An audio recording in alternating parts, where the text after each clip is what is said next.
ಒಂದು ಅಭಿವೃದ್ಧಿಗಾಗಿ ಕೆಲಸ ಮಾಡ್ತಾ ಇದೆ. ಜೊತೆಗೆ ಗ್ರಾಮ ಪಂಚಾಯಿತಿಯಲ್ಲಿ ತ್ಯಾಜ್ಯ ನಿರ್ವಹಣೆ ಬಗ್ಗೆನೂ ಕೆಲಸ ಮಾಡ್ತಾ ಇದೆ. ಸೊ ನಾಗರಾಜ್ ಬಗ್ಗೆ ಸ್ವಲ್ಪ ವಿವರ ಕೊಡಬೇಕು ಅಂದ್ರೆ, ಹಸಿರು ದಳ ಸಂಸ್ಥೆಯ ಪ್ರಾಜೆಕ್ಟ್ ಮ್ಯಾನೇಜರ್ ಅವರು ಪರಿಸರ ಸಂರಕ್ಷಣೆ ಮತ್ತು ಘನತ್ಯಾಜ್ಯ ನಿರ್ವಹಣೆಯಲ್ಲಿ ಸಕ್ರಿಯರು. ಮಂಗಳೂರಿನ ನಮ್ಮ ನೇತ್ರಾವತಿ ನಮ್ಮ ಜವಾಬ್ದಾರಿ ಎಂಬ ಒಂದು ಜಾಗೃತಿ ಅಭಿಯಾನದ ಮೂಲಕ ಜನರಲ್ಲಿ ಜಾಗೃತಿಯನ್ನ ಉಂಟು ಮಾಡಿದರು.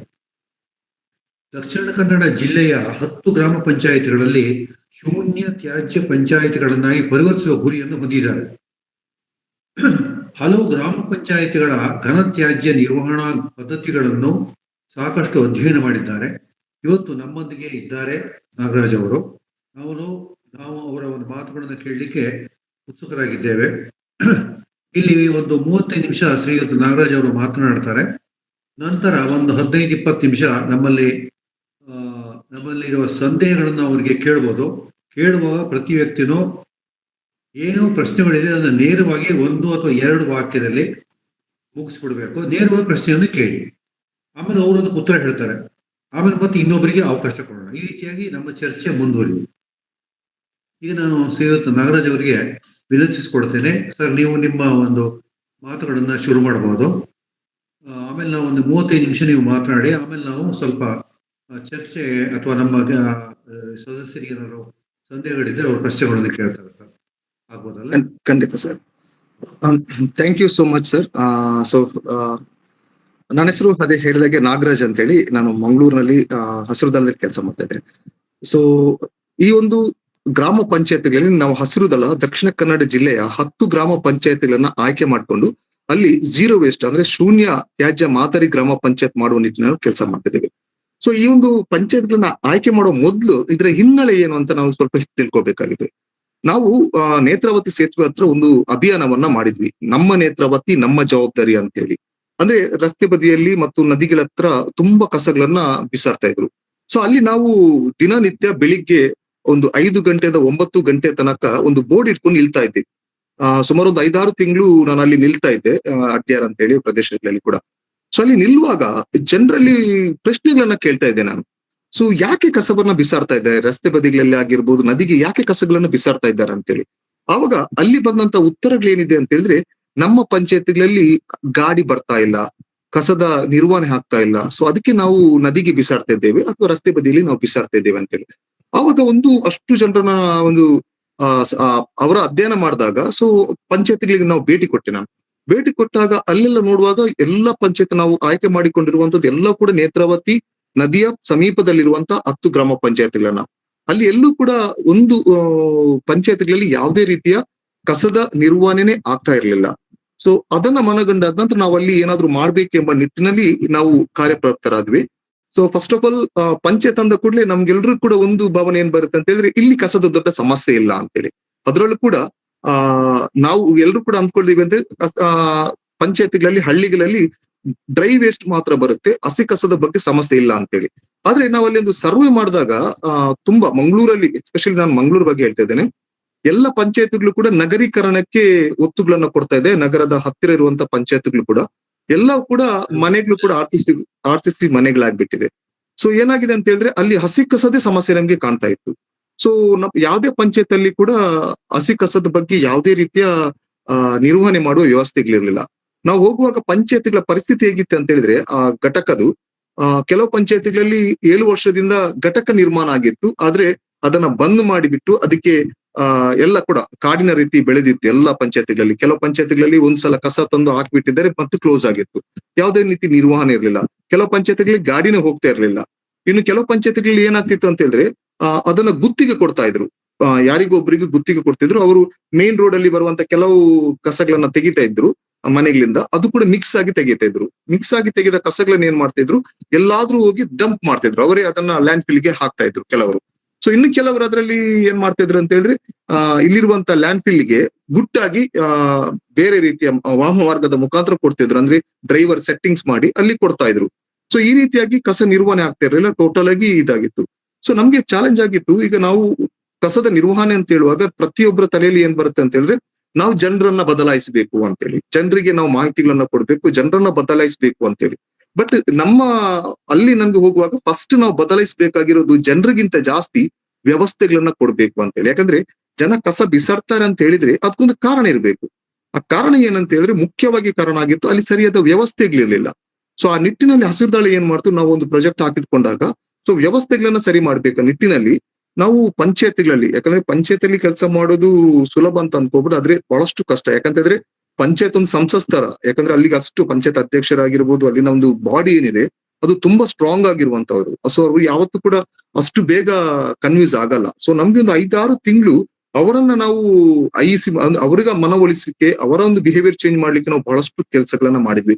ಒಂದಷ್ಟು ಮೀಟಿಂಗ್ ಗಳನ್ನ ಮಾಡಿದ ನಂತರ ಸೊ ಅವರು ಒಪ್ಪಿಗೆ ಆದ ನಂತರ ನಾವೇನ್ ಮಾಡಿದ್ವಿ, ಅಲ್ಲಿರುವಂತ ಈ ಡ್ರೈವೇ ಸೆಂಟರ್ ಏನಿದೆ ಸೊ ಅಲ್ಲಿ ಅದನ್ನ ನಾವು ರಿನಿವೇಶನ್ ಮಾಡ್ಲಿಕ್ಕೆ ನಮ್ಮ ಫಂಡಿಂದ ನಾವು ಮಾಡಿದ್ವಿ. ಅನಂತರ ಅಲ್ಲಿ ಮುಖ್ಯವಾಗಿ ಹಸಿ ಕಸದ ಗೊಬ್ಬರ ಮಾಡ್ಬೇಕಾಗಿತ್ತು ನಮ್ಗೆ.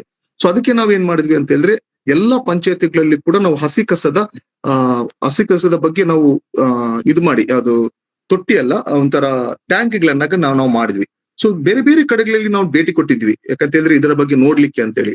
ಯಾಕಂದ್ರೆ ಮಂಗಳೂರಲ್ಲಿ ಬರುವಂತ ಕಸದಲ್ಲಿ ವೆಟ್ ವೇಸ್ಟ್ ಅಲ್ಲಿ ದೊಡ್ಡ ರೀತಿಯಲ್ಲಿ ಲಿಕ್ವಿಡ್ ಅಂಶ ಬರ್ತಾ ಇದೆ. ಯಾಕಂದ್ರೆ ಇಲ್ಲಿ ಗಂಜಿ ಊಟ ಮಾಡುವವರು, ಸಾಂಬಾರ್ ತಿನ್ನುವವರು ಜಾಸ್ತಿ ಇರೋದ್ರಿಂದ ಲಿಕ್ವಿಡ್ ಬಹಳಷ್ಟು ಜಾಸ್ತಿ ಬರುತ್ತೆ. ಅದನ್ನ ಯಾವ ರೀತಿ ಮಾಡೋದು, ಈಗ ಎರೆಹುಳು ಗೊಬ್ಬರ ಮಾಡ್ಲಿಕ್ಕೆ ತುಂಬಾ ಕಷ್ಟ ಮಂಗಳೂರಲ್ಲಿ, ಅದು ಕೂಡ ಇಲ್ಲಿನ ವೆದರ್ಗೆ ತುಂಬಾ ಸಮಸ್ಯೆ ಅಂತ ಅನಿಸ್ತಿತ್ತು. ಸೊ ಅವಾಗ ನಾವು ಅರೋಬಿಕ್ ಸ್ಟೈಲ್ ಅಲ್ಲಿ ಮಾಡ್ಬೇಕು ಅಂತ ನಾವು ಇದು ಮಾಡಿದ ನಂತರ ನಾವು ಟ್ಯಾಂಕ್ಗಳನ್ನ ಮಾಡಿ ಅದಕ್ಕೆ ಪರ್ಫರೇಟ್ ಶೀಟ್ ಹಾಕಿದೆ. ಯಾಕಂತಂದ್ರೆ ಅಲ್ಲಿರುವಂತ ಲೀಚಿಡ್ ಏನಿದೆ ಆ ಲೀಚಿಡ್ ಸರಿಯಾದ ರೀತಿಯಲ್ಲಿ ಹೋದ್ರೆ ನಮ್ಗೆ ಯಾವ್ದು ರೀತಿ ಸಮಸ್ಯೆ ಬರಲ್ಲ ಅಂತ ಹೇಳಿ ಲೀಚಿಡ್ ಅನ್ನ ಡ್ರೈನ್ ಮಾಡಿ ನಾವು, ಸೊ ಲೀಚಿಡ್ ಅನ್ನ ನಾವು ಬೇರೆ ಸಪರೇಟ್ ಆಗಿ ನಾವು ಸಂಗ್ರಹ ಮಾಡ್ತಾ ಇದ್ವಿ. ಸೊ ಆ ಮುಖಾಂತರ ಮಾಡ್ಬೇಕೆಂಬ ನಿಟ್ಟಿನಲ್ಲಿ ಸೊ ನಾವು ಟ್ಯಾಂಕ್ಗಳನ್ನ ಮಾಡಿದ್ವಿ. ಸೊ ನಾವು ಮುಖ್ಯವಾಗಿ ಅಲ್ಲಿ ಪಂಚಾಯತಿಗಳಲ್ಲಿ ವ್ಯವಸ್ಥೆಗಳನ್ನ ಮಾಡಿ ಗಾಡಿಗಳನ್ನ ಸರಿಪಡಿಸಿ ಅನಂತರ ನಮ್ದು ಚಾಲೆಂಜ್ ಏನಾಗಿತ್ತು ಅಂತ ಹೇಳಿದ್ರೆ, ದೊಡ್ಡ ಚಾಲೆಂಜ್ ಇದಕ್ಕೆ ಕೆಲಸ ಮಾಡ್ಲಿಕ್ಕೆ ಯಾರು ಬರುವುದು. ಈಗ ಇದ್ರ ಪ್ರಕಾರ ಯಾವುದು ನಮ್ಮ ಯಾವುದು ಆರ್ಡಿಪಿಆರ್ ರೂಲ್ಸ್ ಪ್ರಕಾರ, ಆರ್ಡಿಪಿಆರ್ ರೂಲ್ಸ್ ಪ್ರಕಾರ ಸಂಜೀವಿನಿ ಒಕ್ಕೂಟದ ಮಹಿಳೆಯರು ಅದರಲ್ಲಿ ಕೆಲಸ ಮಾಡ್ಬೇಕಾಗಿದೆ. ಸೊ ಸಂಜೀವಿನಿ ಒಕ್ಕೂಟದ ಮಹಿಳೆಯರನ್ನ ನಾವು ಒಟ್ಟು ಸೇರಿಸಿದ್ವಿ. ಸೊ ಇಲ್ಲಿ ಒಂದು ಸಮಸ್ಯೆ ಏನಾಗಿತ್ತು ಅಂತ ಹೇಳಿದ್ರೆ ನಮ್ಗೆ ದೊಡ್ಡ ಚಾಲೆಂಜ್ ಆವಾಗ ಸಂಬಳ ಎಷ್ಟು ಕೊಡ್ತಾರ ಅಂತ ಹೇಳಿ. ಯಾಕಂತ ಹೇಳಿದ್ರೆ ನಮ್ಮ ಇದರಲ್ಲಿ ಬರುವಂತದ್ದು ಗೌರವಧನ ಅಂತ ಬರುತ್ತೆ. ಯಾವ್ದ್ರಲ್ಲಿ ಆರ್ಡಿಪಿಆರ್ ರೂಲ್ಸ್ ಪ್ರಕಾರ ಗೌರವಧನ 6,000 ಕೊಡ್ಬೋದು ಅಂತೇಳಿ. 6,000ಕ್ಕೆ ಮಂಗಳೂರಲ್ಲಿ ಕೆಲಸಕ್ಕೆ ಬರುವಂತವ್ರು ಬಹಳಷ್ಟು ಕಡಿಮೆ.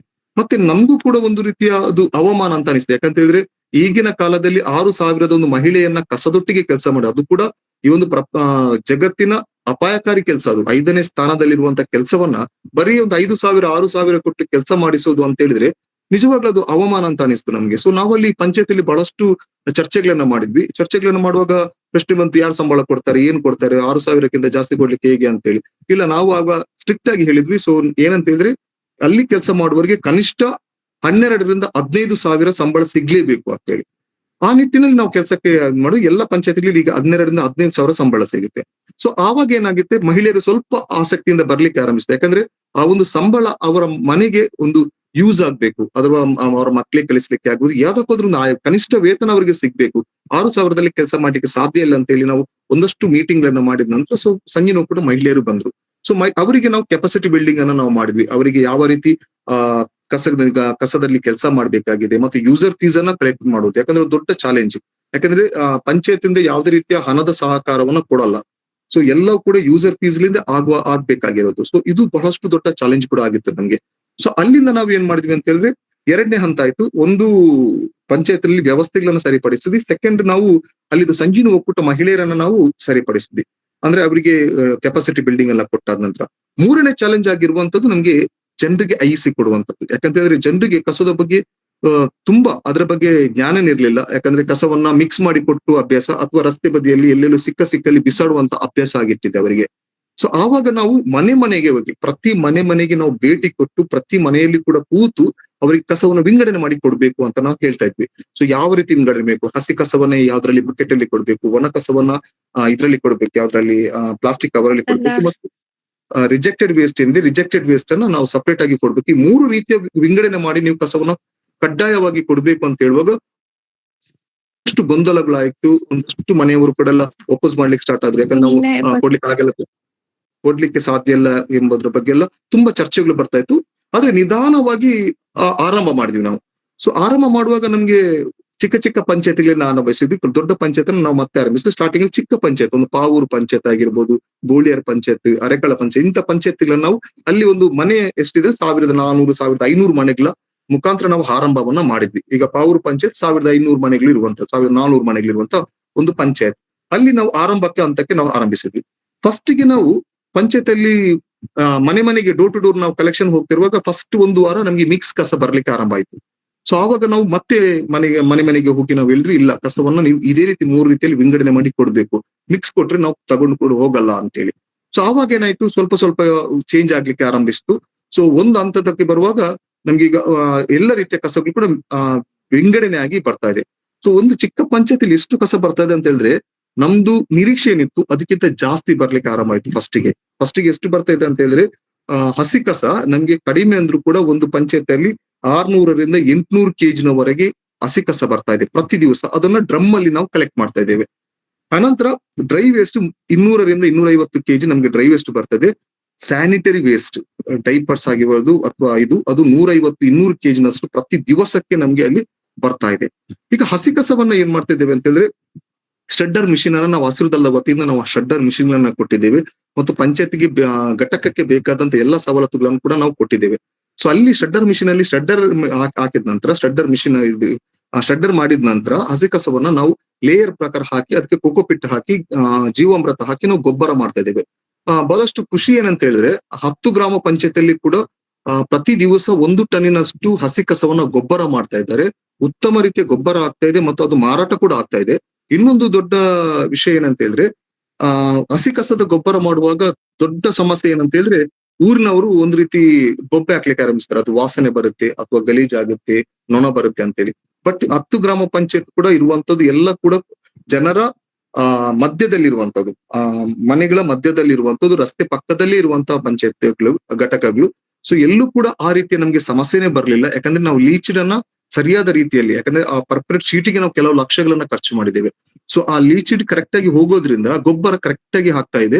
ಸೊ ಆ ನಿಟ್ಟಿನಲ್ಲಿ ಆಗ್ತಾ ಇದೆ. ಮತ್ತೆ ಒಣ ಕಸ, ಡ್ರೈ ವೇಸ್ಟ್ ಅನ್ನ ಫಸ್ಟ್ ಮನೆಯಲ್ಲಿ ವಿಂಗಡಣೆ ಮಾಡಿದ ನಂತರ ಸೆಕೆಂಡ್ ಸ್ಟೇಜ್ ಅಲ್ಲಿ ಇವರು ಸಂಜೀವಿನಿ ಒಕ್ಕೂಟದ ಮಹಿಳೆಯರು ಪಂಚಾಯತ್ ಇಲ್ಲಿ ಘಟಕದಲ್ಲಿ ವಿಂಗಡಣೆ ಮಾಡ್ತಾರೆ. ಅದರಲ್ಲಿ ಎಲ್ಲ ರೀತಿಯ ವಿಂಗಡಣೆ ಮಾಡಲ್ಲ. ಯಾಕಂದ್ರೆ ದಕ್ಷಿಣ ಕನ್ನಡ ಜಿಲ್ಲೆಯದು ಪಂಚಾಯತ್ ಅಲ್ಲಿ ಒಂದು ಇದಿದೆ, ನಿಯಮ ಇದೆ. ಏನಂತ ಹೇಳಿದ್ರೆ, ಎಲ್ಲಾ ಡ್ರೈ ವೇಸ್ಟ್ ಅನ್ನ ಅದನ್ನ ವಿಂಗಡಣೆ ಮಾಡಿ MRF ಸೆಂಟರ್ಗೆ ಕಳಿಸ್ಬೇಕಾಗಿದೆ. ಸೊ ಮೊದ್ಲು ಏನ್ ಮಾಡ್ತಿದ್ವಿ ಅಂತ, ನಾವು ಬೇರೆ ಬೇರೆ ವಿಂಗಡಣೆ ಮಾಡಿ ಅದನ್ನ ವೆಂಡರ್ಸ್ ನವರಿಗೆ ಸೇಲ್ ಮಾಡ್ತಾ ಇದ್ರು ಸಂಜೀವಿನಿ ಒಕ್ಕೂಟದವರು. ಬಟ್ ಈಗ ಸೇಲ್ ಮಾಡುವಾಗೆಲ್ಲ ಎಲ್ಲವನ್ನ ಕಡ್ಡಾಯವಾಗಿ ನಾವು MRF ಸೆಂಟರ್ಗೆ ಕೊಡ್ಬೇಕಾಗಿದೆ. ಸೊ ಆವಾಗ ವಿಂಗಡಣೆ ತುಂಬಾ ವಿಂಗಡಣೆ ಮಾಡಬೇಕಾದ ಅವಶ್ಯಕತೆ ಇಲ್ಲ.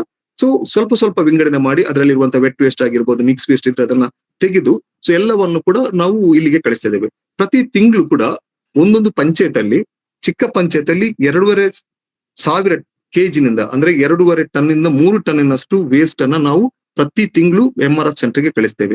ಅದೇ ದೊಡ್ಡ ಪಂಚಾಯತ್ ಅಲ್ಲಿ, ಈಗ ನೀರ್ಮಾರ್ಗದಂತ ದೊಡ್ಡ ಪಂಚಾಯತ್ ಅಲ್ಲಿ ಸುಮಾರು 4,000 ಮನೆಗಳಿದೆ. ಅಲ್ಲಿಂದ ಪ್ರತಿ ತಿಂಗಳು ಕೂಡ 12ರಿಂದ 14 ಟನ್ ವೇಸ್ಟ್ ಅನ್ನ, ಡ್ರೈ ವೇಸ್ಟ್ ಅನ್ನ ನಾವು ಇಲ್ಲಿಗೆ MRF ಸೆಂಟರ್ಗೆ ನಾವು ಕಳಿಸ್ತಾ ಇದ್ದೇವೆ. ಅದರೊಟ್ಟಿಗೆ ಅಲ್ಲಿ ಪ್ರತಿ ದಿವಸ 1 ಟನ್ನಿನಿಂದ 2 ಟನ್ನಿನಷ್ಟು ವೇಸ್ಟ್ ಅನ್ನ, ವೆಟ್ ವೇಸ್ಟ್ ಅನ್ನ ಗೊಬ್ಬರ ಮಾಡ್ತಾ ಇದ್ದೇವೆ. ಸೊ ಇದೆಲ್ಲ ಆಗ್ಬೇಕಾದ್ರೆ ದೊಡ್ಡ ಸವಾಲು ಏನಂತ ಹೇಳಿದ್ರೆ, ಈಗ ನಮ್ಗೆ ಬಂದಿರುವಂತದ್ದು ಈ ಯೂಸರ್ ಫೀಸ್ ಕಲೆಕ್ಷನ್ ಹೇಗೆ ಮಾಡೋದು, ಜನರು ಕೊಡ್ಲಿಕ್ಕೆ ರೆಡಿ ಇದ್ದಾರಾ, ಈ ರೀತಿಯ ಒಂದು ಬಹಳಷ್ಟು ದೊಡ್ಡ ತಲೆನೋವು ನಮ್ಗೆ ಇತ್ತು.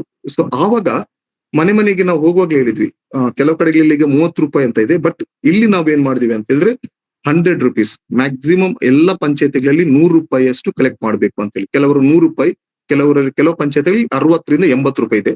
ಬಟ್ ಮ್ಯಾಕ್ಸಿಮಮ್ ಪಂಚಾಯತಿಯಲ್ಲಿ 100 ರೂಪಾಯಿ ಸಂಗ್ರಹ ಮಾಡ್ತಿದ್ರು. ಆರಂಭದ ದಿವಸದಲ್ಲಿ ನಾವು ಮನೆಗೆ ಹೋಗುವಾಗ ಏನ್ ಮಾಡ್ತಿದ್ರು ಅಂತ ಹೇಳಿದ್ರೆ, ಹೇಳ್ತಿದ್ರು ನಾವು ದುಡ್ಡು ಕೊಡಲ್ಲ. ಕೆಲವರು ಹೇಳ್ತಿದ್ರು ನಾವು ದುಡ್ಡು ಕೊಡಲ್ಲ, ಕಸನು ಕೊಡಲ್ಲ. ಯಾಕಂದ್ರೆ ನಾವು ದುಡ್ಡಿಗೆ ಕಸಕ್ಕೆ ಯಾಕೆ ನಾವು ದುಡ್ಡು ಕೊಡ್ಬೇಕು ಅಂತ ಹೇಳಿ, ಅದು ಪಂಚಾಯತ್ ಕೊಡ್ಬೇಕು, ಸರ್ಕಾರ ಕೊಡ್ಬೇಕು ಅಂತ ಹೇಳಿ. ಸೊ ಆವಾಗ ಅವರನ್ನ ಕನ್ವಿನ್ಸ್ ಮಾಡೋದು ಬಹಳಷ್ಟು ದೊಡ್ಡ ಇದಾಗಿತ್ತು ನಮ್ಗೆ. ಬಟ್ ನಾವೇನ್ ಮಾಡಿದೇವೆ ಅಂತ ಹೇಳಿದ್ರೆ, ಪ್ರತಿ ಮನೆಗೂ ಹೋಗಿ ಮತ್ತೆ ನಾವು ಹೋಗಿ ಸೊ ಅವರಿಗೆ ಕನ್ವಿನ್ಸ್ ಮಾಡ್ಲಿಕ್ಕೆ, ಅವರ ಬಿಹೇವಿಯರ್ ಚೇಂಜ್ ಮಾಡ್ಲಿಕ್ಕೆ ನಾವು ಬಹಳಷ್ಟು ಕಷ್ಟಪಟ್ಟಿದ್ದೇವೆ. ಸೊ ಅದರ ಫಲವಾಗಿ ಸೊ ಪ್ರತಿ ಮನೆಯಲ್ಲಿ ಯಾರೆಲ್ಲ ಮತ್ತೊಂದು ಕಡ್ಡಾಯ ರೂಲ್ಸ್ ಮಾಡಿದೀವಿ, ಕಸ ಕೊಡದೇ ಇರ್ರಿ, ದುಡ್ಡು ಮಾತ್ರ ಕೊಡ್ಲೇಬೇಕು. ಯಾಕಂತ ಹೇಳಿದ್ರೆ ಸಂಜೀವಿನಿ ಒಕ್ಕೂಟ ಮಹಿಳೆಯರು ಅದು ನಿರ್ವಹಣೆ ಆಗ್ಬೇಕಾದ್ರೆ, ಸೊ ಸಂಬಳ ಕೊಡ್ಬೇಕು, ಗಾಡಿದು ಖರ್ಚು ಎಲ್ಲ ನೋಡ್ಬೇಕಾದ್ರೆ ಕಡ್ಡಾಯವಾಗಿ ನೀವು ದುಡ್ಡು ಕೊಡ್ಲೇಬೇಕು ಅಂತ. ಇಲ್ಲದ್ರೆ ಪಂಚಾಯತ್ ಅಲ್ಲಿ ಅದನ್ನ ನಾವು ಟ್ಯಾಕ್ಸ್ ಮುಖಾಂತರ ತೆಗಿತೀವಿ ಎಂಬ ಭಯ ಕೂಡ ಪಡಿಸಿದ್ವಿ. ಸೊ ಆವಾಗ ಏನಾಯ್ತು ಅಂತಂದ್ರೆ ಜನರು ಆ ಕೊಡ್ಲಿಕ್ಕೆ ಆರಂಭ ಮಾಡಿದ್ರು. ಸೊ ಕಸನೂ ಜಾಸ್ತಿ ಬರ್ಲಿಕ್ಕೆ ಆರಂಭ ಆಯ್ತು. ಯಾಕಂದ್ರೆ ₹100 ಕೊಡ್ತೇವಲ್ಲ, ಕಸನೂ ಜಾಸ್ತಿ ಬರ್ಲಿಕ್ಕೆ ಆರಂಭ ಆಯ್ತು. ನಾವೇನ್ ಮಾಡಿದ್ವಿ, ಕಸ ಇದು ಯೂಸರ್ ಫೀಸ್ ಸಂಗ್ರಹ ಮಾಡ್ಲಿಕ್ಕೆ ನಾವೊಂದು ಮಿಷಿನ್ ಅನ್ನ ಕೊಟ್ವಿ ನಾವು. ಸೊ ಈ ನಮ್ದು ಮನೆಗೆ ಎಲೆಕ್ಟ್ರಿಸಿಟಿ ಬಿಲ್ ಬರುತ್ತಲ್ಲ, ಅದೇ ರೀತಿಯಲ್ಲಿ ಎಲ್ಲ ಮನೆಯವರನ್ನ ಅದರಲ್ಲಿ ಆಡ್ ಮಾಡಿ, ಸೊ ಪ್ರತಿ ತಿಂಗಳು ಹೋಗುವಾಗ ಬಿಲ್ ಕೊಡ್ತೇವೆ. ಆ ಬಿಲ್ ಬರುವಾಗ ಏನಾಗುತ್ತೆ ಅಂತ ಹೇಳಿದ್ರೆ, ಒಂದು ತಿಂಗಳು ಕೊಡದಿದ್ರೆ 2ನೇ ತಿಂಗಳಿಗೆ ಅದರಲ್ಲಿ ₹200 ಬಾಕಿ ಅಂತ ಬರುತ್ತೆ. 3 ತಿಂಗಳಿದ್ರೆ ₹300 ಬಾಕಿ ಅಂತ ಬರುತ್ತೆ.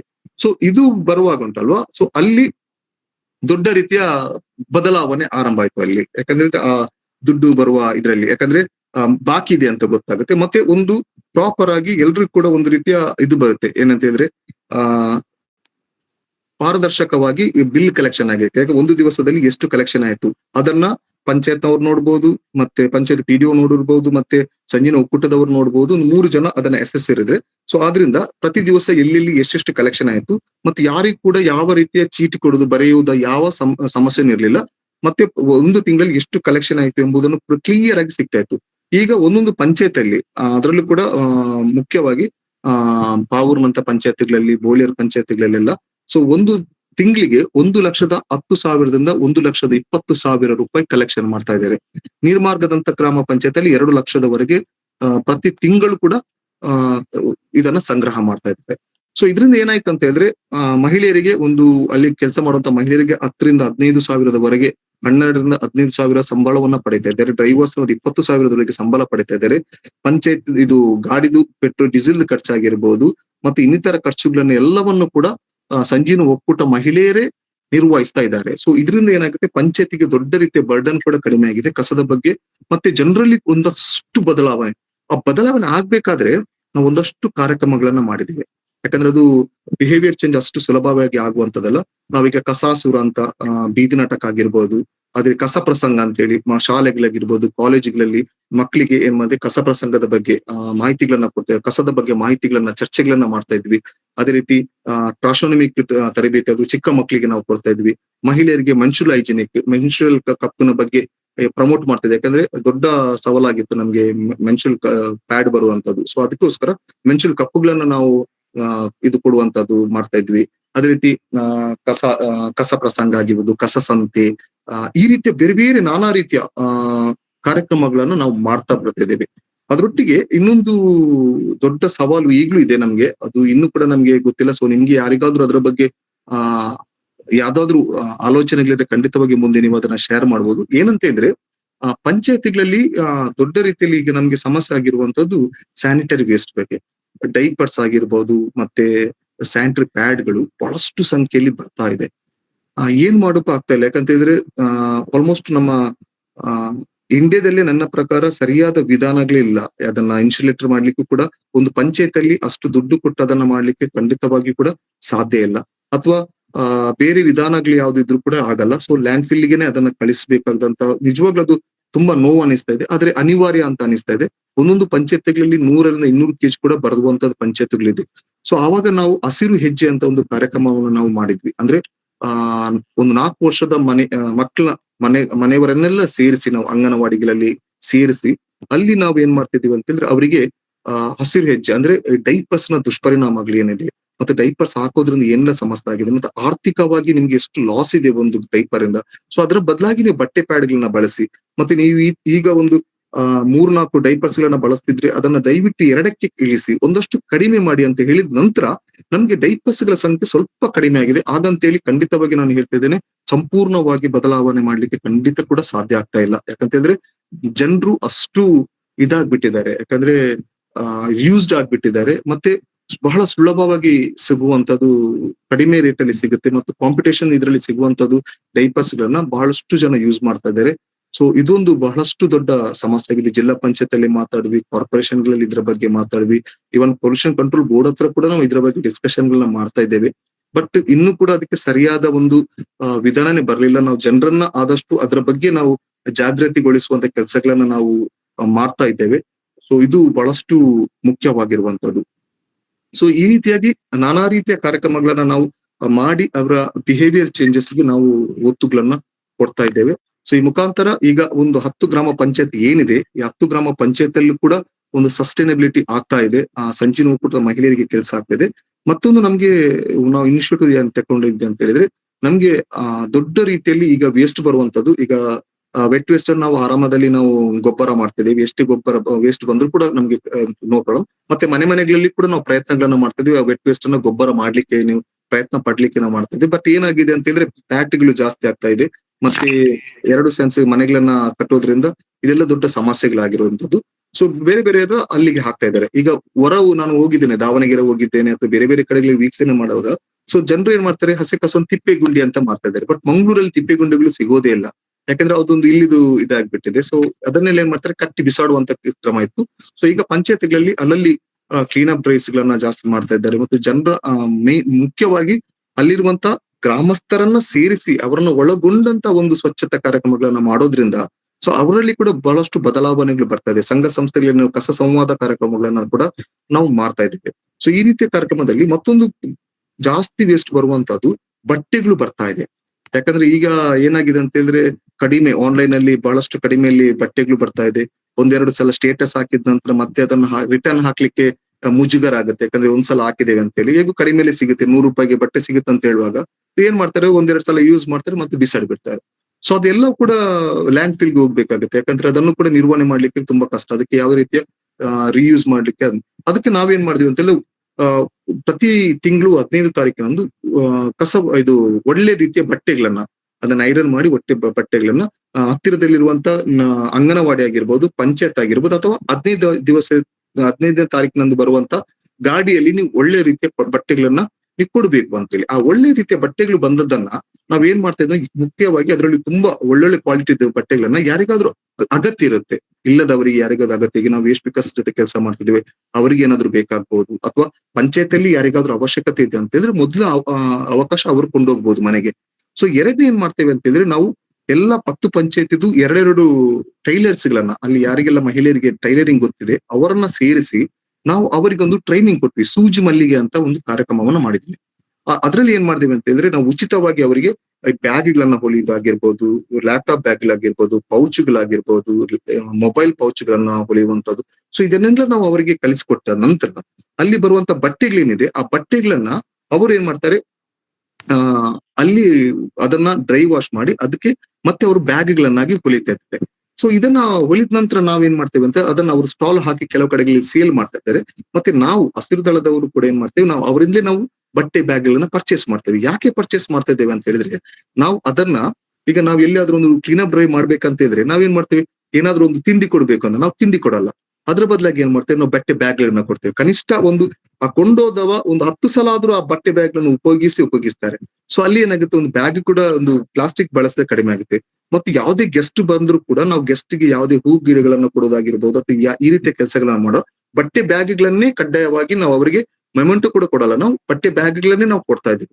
ಸೊ ಈ ಒಂದು ಬದಲಾವಣೆಯಿಂದಾಗಿ 3 ನಮ್ಮ ಇಂಟೆನ್ಷನ್ ಇತ್ತು. ಒಂದು ಏನಂತ ಹೇಳಿದ್ರೆ, ಹಳೆ ಬಟ್ಟೆಗಳಿಗೆ ಒಂದು ಹೊಸ ಜೀವವನ್ನ ಕೊಡುವಂತದ್ದು. ಎರಡನೇದು ಏನಂತ ಹೇಳಿದ್ರೆ, ಆ ಒಂದು 25 ಮಹಿಳೆಯರು ಈಗ ಒಂದು ತಿಂಗಳಿಗೆ ಒಂದು 10-15 ಸಾವಿರ ರೂಪಾಯಿ ದುಡಿತಾ ಇದ್ದಾರೆ. ಕೆಲವೊಂದು 8-10 ಮಹಿಳೆಯರು ಒಂದು 10-15 ಸಾವಿರ ಬಿಡಿದೆ, ಕೆಲವರಿಂದ 2,000-3,000 ಎಷ್ಟು ಉಳಿತಾರೆ ಅಷ್ಟು ದುಡ್ಡು ಮಾಡ್ತಾ ಇದ್ದಾರೆ. ಮೂರನೇದು ಏನಂತ ಹೇಳಿದ್ರೆ, ಆ ಬಟ್ಟೆ ಬ್ಯಾಗ್ಗಳನ್ನು ಉಪಯೋಗಿಸಿದಾಗ ಖಂಡಿತವಾಗಿಯೂ ಕೂಡ ಒಂದು ಪ್ಲಾಸ್ಟಿಕ್ಗಳ ಬಳಕೆ ಏನಿದೆ ಅದು ಬಹಳಷ್ಟು ಕೂಡ ಕಡಿಮೆ ಆಗ್ತಾ ಇದೆ. ಸೊ ಈ ಒಂದು ನಾವು ಕಾರ್ಯಕ್ರಮಗಳನ್ನ ಮಾಡ್ತಾ ಇದ್ದೇವೆ ಪಂಚಾಯತಿಗಳಲ್ಲಿ. ಸೊ ಒಂದೇನಂತ ಹೇಳಿದ್ರೆ, ಪಂಚಾಯತಿಗಳ ಕೆಲಸಗಳು ಬಹಳಷ್ಟು ಸುಲಭ, ನಿರ್ವಹಣೆ ಸುಲಭ ಅಂತ ಹೇಳಿದ್ದೇವೆ. ಬಟ್ ಖಂಡಿತವಾಗಿಯೂ ಇಲ್ಲ. ಯಾಕಂದ್ರೆ ಪಂಚಾಯತಿಗಳಲ್ಲೂ ಕೂಡ ಬಹಳಷ್ಟು ಸವಾಲುಗಳಿದೆ. ಒಂದು ದೊಡ್ಡ ಸವಾಲು ಏನಂತ ಹೇಳಿದ್ರೆ, ಇಡೀ ರಾಜಕೀಯವಾಗಿ ನಾವು ಎಲ್ಲರನ್ನ ಒಂದು ವಿಶ್ವಾಸಕ್ಕೆ ತೆಗೆದುಕೊಳ್ಳುವುದೇ ಬಹಳಷ್ಟು ದೊಡ್ಡ ಸವಾಲಾಗಿರುತ್ತೆ. ಯಾಕಂದ್ರೆ ಬೇರೆ ಬೇರೆ ರಾಜಕೀಯ ಅವರನ್ನ ಸೇರಿಸಿ ನಾವು ಅವರಿಗೆ ನಿನ್ನೆ ಇಂದು ನಾಳೆ ಅಂತ ಹೇಳಿ ಒಂದು ಕಾರ್ಯಕ್ರಮ ನಾವು ಮಾಡಿದ್ವಿ. ಬಹಳಷ್ಟು ಸುಂದರವಾಗಿತ್ತು. ಯಾಕಂದ್ರೆ ಎಲ್ಲ ಪಂಚಾಯತ್ದು PDOs ಆಗಿರ್ಬೋದು ಮತ್ತೆ ಜನಪ್ರತಿನಿಧಿ ಅಧ್ಯಕ್ಷರು ಅವರನ್ನೆಲ್ಲ ಸೇರಿಸಿ ಅವರ ಕೆಪಾಸಿಟಿಯನ್ನ ಬಿಲ್ಡಿಂಗ್ ಮಾಡಿದ್ವಿ. ಅವರಿಗೆ ವೇಸ್ಟ್ ಬಗ್ಗೆ ತಿಳಿಸಿದ ನಂತರ ನಾವು ಅವರೆಲ್ಲರ ವಿಶ್ವಾಸವನ್ನ ಗಳಿಸುವುದು ಒಂದು ಬಹಳಷ್ಟು ದೊಡ್ಡ ಸವಾಲಾಗಿರುತ್ತೆ. ಎರಡನೇದು ಏನಂದ್ರೆ ಸೌಲಭ್ಯಗಳನ್ನು ಕೊಡುವಂತದ್ದು. ಯಾಕಂದ್ರೆ ಪಂಚಾಯತಿಯಲ್ಲಿ ಸೀಮಿತವಾಗಿರುವಂತ ಅನುದಾನಗಳಿರುವಂತದ್ದು, ಮತ್ತೆ 15th ಕಮಿಷನ್ ಅಲ್ಲಿ ಸ್ವಚ್ಛತೆಗೆ ಹಣವನ್ನೇ ಇಡದೇ ಇರುವಂತಹ ಸಮಸ್ಯೆಗಳು ಕೂಡ ಕೆಲವು ಪಂಚಾಯತಿಗಳು ಇರ್ತವೆ. ಆವಾಗ ಈ ಘಟಕಗಳನ್ನ ನಿರ್ವಹಣೆ ಮಾಡ್ಬೇಕಾದ್ರೆ ಅಥವಾ ಘಟಕಕ್ಕೆ ಬೇಕಾದ ಇನ್ಫ್ರಾಸ್ಟ್ರಕ್ಚರ್ಸ್ ಆಗಿರ್ಬೋದು, ಮಿಷಿನರೀಸ್ ಆಗಿರ್ಬೋದು, ಇದಕ್ಕೆಲ್ಲ ಸ್ವಲ್ಪ ಅನುದಾನದ ಕೊರತೆಗಳು ಇರೋದು. ಸೊ ಇದೊಂದು ದೊಡ್ಡ ಸವಾಲಾಗಿರುತ್ತೆ. ಮತ್ತೆ ಮನೆ ಮನೆಗೆ ಸಂಜೀವನ ಒಕ್ಕೂಟದವರನ್ನ ಕಳಿಸುವಂತದ್ದು. ಯಾಕಂದ್ರೆ ಸಂಜೀವನ ಒಕ್ಕೂಟದ ಮಹಿಳೆಯರನ್ನು ಕೂಡ ನಾವು ಕಸದಲ್ಲಿ ಅಷ್ಟು ಇದರಲ್ಲಿ ಕೆಲಸ ಮಾಡುದು ಅಂತ ಹೇಳಿದ್ರೆ ಕಡಿಮೆ 6,000 5,000 ಆರ್.ಡಿ.ಪಿ ರೂಲ್ಸ್ ಪ್ರಕಾರ ಕೆಲಸ ಮಾಡಿಸುದು ಸೊ ತುಂಬಾ ತಪ್ಪು ಅಂತ ಅನಿಸ್ತದೆ. ಸೊ ಅವರಿಗೊಂದು ಒಳ್ಳೆ ಸ್ಯಾಲರಿ ಕೂಡ ಕೊಡುವಂತದ್ದು ಕೂಡ ಒಂದು ಸವಾಲಾಗಿರುತ್ತೆ. ಅವಾಗ ಮತ್ತೆ ಯೂಸರ್ ಫೀಸ್ ಅನ್ನ ಜನರು ಯಾವಾಗ ಯೂಸರ್ ಫೀಸ್ ಕೊಡ್ತಾರ ಅಂತ ಹೇಳಿದ್ರೆ ಸೊ ನಾವು ಯಾವ ರೀತಿ ಸರ್ವಿಸ್ ಅನ್ನ ಕೊಡ್ತಾ ಇದ್ದೇವೆ ಅದು ಬಹಳಷ್ಟು ಇಂಪಾರ್ಟೆಂಟ್ ಆಗುತ್ತೆ. ಪ್ರತಿ ದಿವಸ ಅವರ ಮನೆಯಿಂದ ಕಸ ಹೋಗುತ್ತೆ, ಎಲ್ಲಾ ರೀತಿಯ ಕಸಗಳನ್ನ ಕಲೆಕ್ಟ್ ಮಾಡ್ತಾರೆ ಅಂತ ಹೇಳ್ಬೇಕು. ಅವ್ರು ₹100 ಕೊಡ್ಲಿಕ್ಕೆ ಇದ್ ಮಾಡ್ತಾರೆ. ಸೊ ₹100 ಅಂತ ಹೇಳುವಾಗ ತುಂಬಾ ದೊಡ್ಡ ದುಡ್ಡು ಅಂತ ಹೇಳ್ತಾರೆ. ಅವಾಗ ನಾವು ಹೇಳ್ತಾ ಇರ್ತೇವೆ ಸೊ ನೀವೇನು ಜಾಸ್ತಿ ನಮ್ಗೆ ಕೊಡ್ಬೇಕಾಗಿಲ್ಲ, ದಯವಿಟ್ಟು ನೀವು ನಿಮ್ಮ ಮಕ್ಳಿದ್ರೆ ಡೈಪರ್ಸ್ ಒಂದು ತಿಂಗಳಲ್ಲಿ ಡೈಪರ್ಸ್ ಮಾಡಲು ಒಂದು 4 ಡೈಪರ್ಸ್ ಕಡಿಮೆ ಮಾಡಿದ್ರು ಕೂಡ ನೀವು ಕೊಡುವ ₹100 ನಿಮ್ಗೆ ಸಿಗುತ್ತೆ. ನಮ್ಗೆ ಕೊಡುವ ₹100 ಆ ಮಹಿಳೆಯರಿಗೆ ಕೊಡುವ ₹100 ನಿಮ್ಗೆ ಉಳಿಯುತ್ತೆ. ಅಥವಾ ನೀವು ಮೆನ್ಸುಲ್ ಕಪ್ ಅನ್ನ ಯೂಸ್ ಮಾಡಿ, ನೀವು ಪ್ಯಾಡ್ ಅನ್ನ ಯೂಸ್ ಮಾಡೋ ಮನೆ ಇದರಲ್ಲಿ ಕೂಡ ನಾವು ಉಚಿತವಾಗಿ ನಾವು ಕಪ್ಪುಗಳನ್ನು ಕೊಡ್ತಾ ಇದೀವಿ. ಆ ಪ್ಯಾಡಿನ ದುಡ್ಡಾದ್ರೂ ನೀವು ಕೊಡಿ ಅಂತ ಹೇಳಿದ ನಂತರ ಏನಾಗಿದೆ ಅಂತ ಹೇಳಿದ್ರೆ ಒಂದು ಬದಲಾವಣೆ ಬರ್ತಾ ಇದೆ. ಸೊ ಇದರ ಹಿಂದೆ ಒಂದಷ್ಟು ನೋವುಗಳಿದೆ. ನಮ್ಗೆ ಹೊಡಿಲಿಕ್ಕೆ ಬಂದವರಿದ್ದಾರೆ, ನಾಯಿ ಬಿಟ್ಟವರಿದ್ದಾರೆ ನಮ್ಮ ಮೇಲೆ. ಒಂದು ಕಡೆ ನಮ್ಮ ಪಾಪ ನಾನ್ ನಿಜವಾಗ್ಲೂ ಮೆಚ್ಚಬೇಕಾಗಿದೆ. ಯಾಕಂತ ಹೇಳಿದ್ರೆ ನಮ್ಮ ಸ್ಟಾಫ್ ಏನಿದೆ ಒಂದು 10-15 ಜನರ ತಂಡ ಇದೆ. ಮಳೆ ಇರ್ಲಿ ಬಿಸಿಲು ಇರ್ಲಿ ಪ್ರತಿ ಮನೆ ಮನೆಗೆ ಹೋಗಿ ಎಲ್ಲಿಂದ ತಲ್ವಾರ ಹಿಡಿದು ಕೂಡ ನಮ್ಮನ್ನ ಓಡಿಸಿದ ಮನೆ ಇದೆ. ಬಟ್ ಈಗ ಖುಷಿ ಏನಂತ ಹೇಳಿದ್ರೆ ಎಲ್ಲಾ ಕ್ಲೀನ್ ಅಪ್ ಡ್ರೈವ್ ಕೂಡ ಜನ ಈಗ್ಲೂ ಬರ್ತಾ ಇದ್ದಾರೆ, ಪ್ರತಿ ಕ್ಲೀನ್ ಅಪ್ ಡ್ರೈವ್ ಬರ್ತಾ ಇದ್ದಾರೆ. ನಮ್ಗೆ ಲಾಸ್ಟ್ ಟೈಮ್ ಕಾರ್ಯಕ್ರಮಕ್ಕೆ ಅವರು ಸರ್ಬತ್ತು ಕೂಡ ಕೊಟ್ಟಿದ್ದಾರೆ. ಸೊ ಬದಲಾವಣೆ ಅಂತ ಹೇಳಿದ್ರೆ ಅದು ಒಮ್ಮಿಂದಲೇ ಒಮ್ಮೆಲೆ ಆಗುವಂತದಲ್ಲ, ಅದು ನಿಧಾನವಾಗಿ ಆಗುತ್ತೆ. ಆದ್ರೆ ನಾವು ಏನಾಗುತ್ತೆ ವ್ಯವಸ್ಥೆಗಳನ್ನ ಬಲಪಡಿಸಬೇಕಾಗಿದೆ. ಜಾಸ್ತಿ ಈ ಸ್ವಚ್ಛ ಭಾರತ ಇದರಲ್ಲಿ ನಾವು ದೊಡ್ಡ ಸಮಸ್ಯೆ ಏನಂತ ಹೇಳಿದ್ರೆ ನಾವು ಜನರನ್ನು ಮಾತ್ರ ಬದಲಾಯಿಸ್ಲಿಕ್ಕೆ ಹೋಗ್ತಾ ಇದ್ದೇವೆ. ಜನರಿಗೆ ನಾವು ಜಾಸ್ತಿ ಐಸಿ ಕೊಡೋದು, ಜನರು ಬದಲಾಗ್ಬೇಕು ಅಂತ ಹೇಳ್ತಾ ಇದ್ದೇವೆ. ಆದ್ರೆ ಜನರು ಬದಲಾಗೋದಕ್ಕಿಂತ ಮೊದಲು ವ್ಯವಸ್ಥೆಗಳು ಬದಲಾಗ್ಬೇಕು. ಆ ವ್ಯವಸ್ಥೆಗಳು ಬದಲಾದ ನಂತರ ನಾವು ಮಾಹಿತಿಗಳನ್ನ ಕೊಟ್ಟಾಗ ಖಂಡಿತವಾಗಿ ಕೂಡ ಬದಲಾವಣೆ ಜನರು ಆಗೇ ಆಗ್ತಾರೆ. ಯಾಕಂತ ಹೇಳಿದ್ರೆ ಕಸವನ್ನು ವಿಂಗಡಣೆ ಮಾಡಿ ಕೊಡ್ತೀವಿ ಅಂತೇಳಿ ಪ್ರತಿಯೊಬ್ರು ಕೂಡ ಗೊತ್ತಿರುತ್ತೆ. ನಾವು ಹೇಳ್ಬಹುದು ವಿಂಗಡಣೆ ಮಾಡಿ ಕೊಡಿ ಅಂತೇಳಿ. ಆದ್ರೆ ವಿಂಗಡಣೆ ಮಾಡಿ ಕೊಟ್ಟಾದ ನಂತರ ಅದು ಎಲ್ಲಿ ಕೊಡೋದವ್ರು ವಿಂಗಡಣೆ ಮಾಡ್ಲಿಕ್ಕೆ ಗೊತ್ತಾದ ನಂತರ ಅದನ್ನು ಕೊಡುವುದು ಎಲ್ಲಿ, ಕೊಟ್ಟಾದ ನಂತರ ಅದನ್ನು ವ್ಯವಸ್ಥೆ. ಅದಕ್ಕೋಸ್ಕರ 3 ಜನರು ಖಂಡಿತವಾಗಿ ಬದಲಾಗಬೇಕು. ಕೊನೆಯದಾಗಿ ನಾನು ಲಾಸ್ಟ್ ಹೇಳ್ತೇನೆ, 3 ಜನರು ಬದಲಾಗಬೇಕು. ಒಂದು ಏನಂತ ಹೇಳಿದ್ರೆ ವ್ಯವಸ್ಥೆಗಳು ಬದಲಾಗಬೇಕು ಮೊದಲನೇದಾಗಿ, ಯಾಕಂದ್ರೆ ಸರಿಯಾದ ವ್ಯವಸ್ಥೆಗಳನ್ನು ಕೊಡ್ಬೇಕು. 2 ಕಸದ ಬಗ್ಗೆ ಸ್ವಚ್ಛತೆ ಅಂತ ಹೇಳಿದ್ರೆ ಜನರು ಕೂಡ ಬದಲಾಗಬೇಕು. ಜನರು ವಿಂಗಡಣೆ ಮಾಡಿ ಕೊಡುವಂತದ್ದು, ಮೂಲದಲ್ಲಿ ವಿಂಗಡಣೆ ಮಾಡುವುದು ಬಹಳಷ್ಟು ಮುಖ್ಯವಾದ. ಆ ವಿಂಗಡಣೆ ಮಾಡಿ ಕೊಡುವಂತದ್ದು ಇದು ಕೂಡ ಸರಿಯಾಗ್ಬೇಕು. 3ನದು ಏನಂತ ಹೇಳಿದ್ರೆ ಕಸದಲ್ಲಿ ಕೆಲಸ ಮಾಡುವವರು ಕೂಡ ಬದಲಾಗ್ಬೇಕು, ಅವರ ಮನಸ್ಥಿತಿಗಳು ಕೂಡ ಬದಲಾಗ್ಬೇಕು. ಯಾಕಂತ ಹೇಳಿದ್ರೆ ಮನೆಯವರು ವಿಂಗಡಣೆ ಮಾಡಿ ಕೊಟ್ಟರು ಕೂಡ ಅದನ್ನ ಮಿಕ್ಸ್ ಮಾಡಿ ತಂದು ಕಸವನ್ನ ತಂದ್ರೆ ಅದರಲ್ಲಿ ಕೆಲಸ ಮಾಡುವವರು ಎಲ್ಲ ಕೂಡ ವೇಸ್ಟ್ ಆಗ್ಬಿಡುತ್ತೆ. ಎಲ್ಲ ಕೂಡ ನಮ್ಗೆ ಏನು ಪ್ಲಾನ್ ಇದೆ ಅದೆಲ್ಲ ಕೂಡ ಇದಾಗುತ್ತೆ. ಸೊ ಕಸದಲ್ಲಿ ಕೆಲಸ ಮಾಡುವವರಿಗೆ ಕೂಡ ತರಬೇತಿಗಳು ಬೇಕು, ಅವರು ಕೂಡ ಅದನ್ನ ಪ್ರಾಮಾಣಿಕವಾಗಿ ಕೆಲಸ ಮಾಡ್ಬೇಕು. ಅದು ವಿಂಗಡಣೆ ಮಾಡಿದ ಕೆಲಸಗಳನ್ನ ಈ 3 ಜನರು ಒಟ್ಟಾಗಿದ್ರೆ ಮಾತ್ರ ಸ್ವಚ್ಛತೆ ಆಗುತ್ತೆ. ಬಿಟ್ರೆ ಇದರಲ್ಲಿ ಯಾರಾದ್ರೂ ಒಬ್ರು ಕೈ ಕೊಟ್ಟರು ಕೂಡ ಸ್ವಚ್ಛತೆ ಕನಸಾಗಿರುತ್ತೆ. ಯಾವ ಪಂಚಾಯತ್ ಆಗಿರ್ಬೋದು, ನಗರ ಆಗಿರ್ಬೋದು, ಈ 3 ಜನರು ಕೂಡ ಸರಿಯಲ್ಲಿ ಒಬ್ರು ಕೂಡ ಮಿಡ್ಲಲ್ಲಿ ಕೈ ಕೊಟ್ಟರು ಕೂಡ ಎಲ್ಲ ಕೂಡ ಸಿಸ್ಟಮ್ ಏನಾಗುತ್ತೆ ಬಿದ್ದೋಗುತ್ತೆ. ಸೊ ಅದಕ್ಕೋಸ್ಕರ ಈ 3 ಜನರನ್ನು ಕೂಡ ಸರಿಪಡಿಸುವ ದೊಡ್ಡ ಸವಾಲುಗಳಿದೆ. ಸೊ ಈ ನಿಟ್ಟಿನಲ್ಲಿ ಕೆಲಸವನ್ನು ಮಾಡಬಹುದು. ಇದು ನಮ್ಮ ಕೆಲಸದ ನನ್ನದು. ಸೊ ಏನಾದ್ರು ಡೌಟ್ಸ್ ಇದ್ರೆ ಕೇಳ್ಬೋದು. ಯಾಕಂದ್ರೆ ನನ್ಗೂ ಕೂಡ ನಿಮ್ಮ ಹತ್ರ ಕಲೀಲಿಕ್ಕೆ ಬಹಳಷ್ಟು ಬೇಕಾಗಿದೆ. ಯಾಕಂದ್ರೆ ನಾವು ಇವನ್ ನಾನು ಕಾರವಾರದಿಂದ ಮಂಗಳೂರುವರೆಗೆ ಒಂದು ಪಾದಯಾತ್ರೆ ಮಾಡಿದ್ದೆ ನಡ್ಕೊಂಡು ಬರುವಾಗ ನನ್ನ ಉದ್ದೇಶ ಏನಾಗಿತ್ತು, ಜನರಿಗೆ ಮಾಹಿತಿ ಕೊಡೋದಕ್ಕಿಂತ ಜಾಸ್ತಿ ಬೇರೆ ಬೇರೆ ಪಂಚಾಯತಿಗಳಿಗೆ ನಾನು ಭೇಟಿ ಕೊಟ್ಟಿದ್ದೆ. ಅಲ್ಲಿ ಏನಾದ್ರೂ ಒಂದು ಉತ್ತಮವಾದಂತಹ ಅಂಶ ಇದೆಯಾ, ಅದನ್ನ ನಾವು ಅಡಾಪ್ಟ್ ಮಾಡ್ಲಿಕ್ಕೆ ಆಗುತ್ತಾ, ಯಾವ ರೀತಿಯ ಸಿಸ್ಟಮ್ ಇದೆ ಅಂತ ಹೇಳಿ ನಾವು ಹುಡುಕ್ತಾ ಬರ್ತಿದ್ದೆ. ಸುಮಾರು 300 ಕಿಲೋಮೀಟರ್ ನಾನು ನಡ್ಕೊಂಡು ಬಂದಿದ್ದೆ. ಜನರಿಗೆ ಕೂಡ ಅದ್ರೊಟ್ಟಿಗೆ ಮಾಹಿತಿಗಳನ್ನ ಕೊಡ್ತಾ ಬರ್ತಾ ಇದ್ದೆ ನಾನು.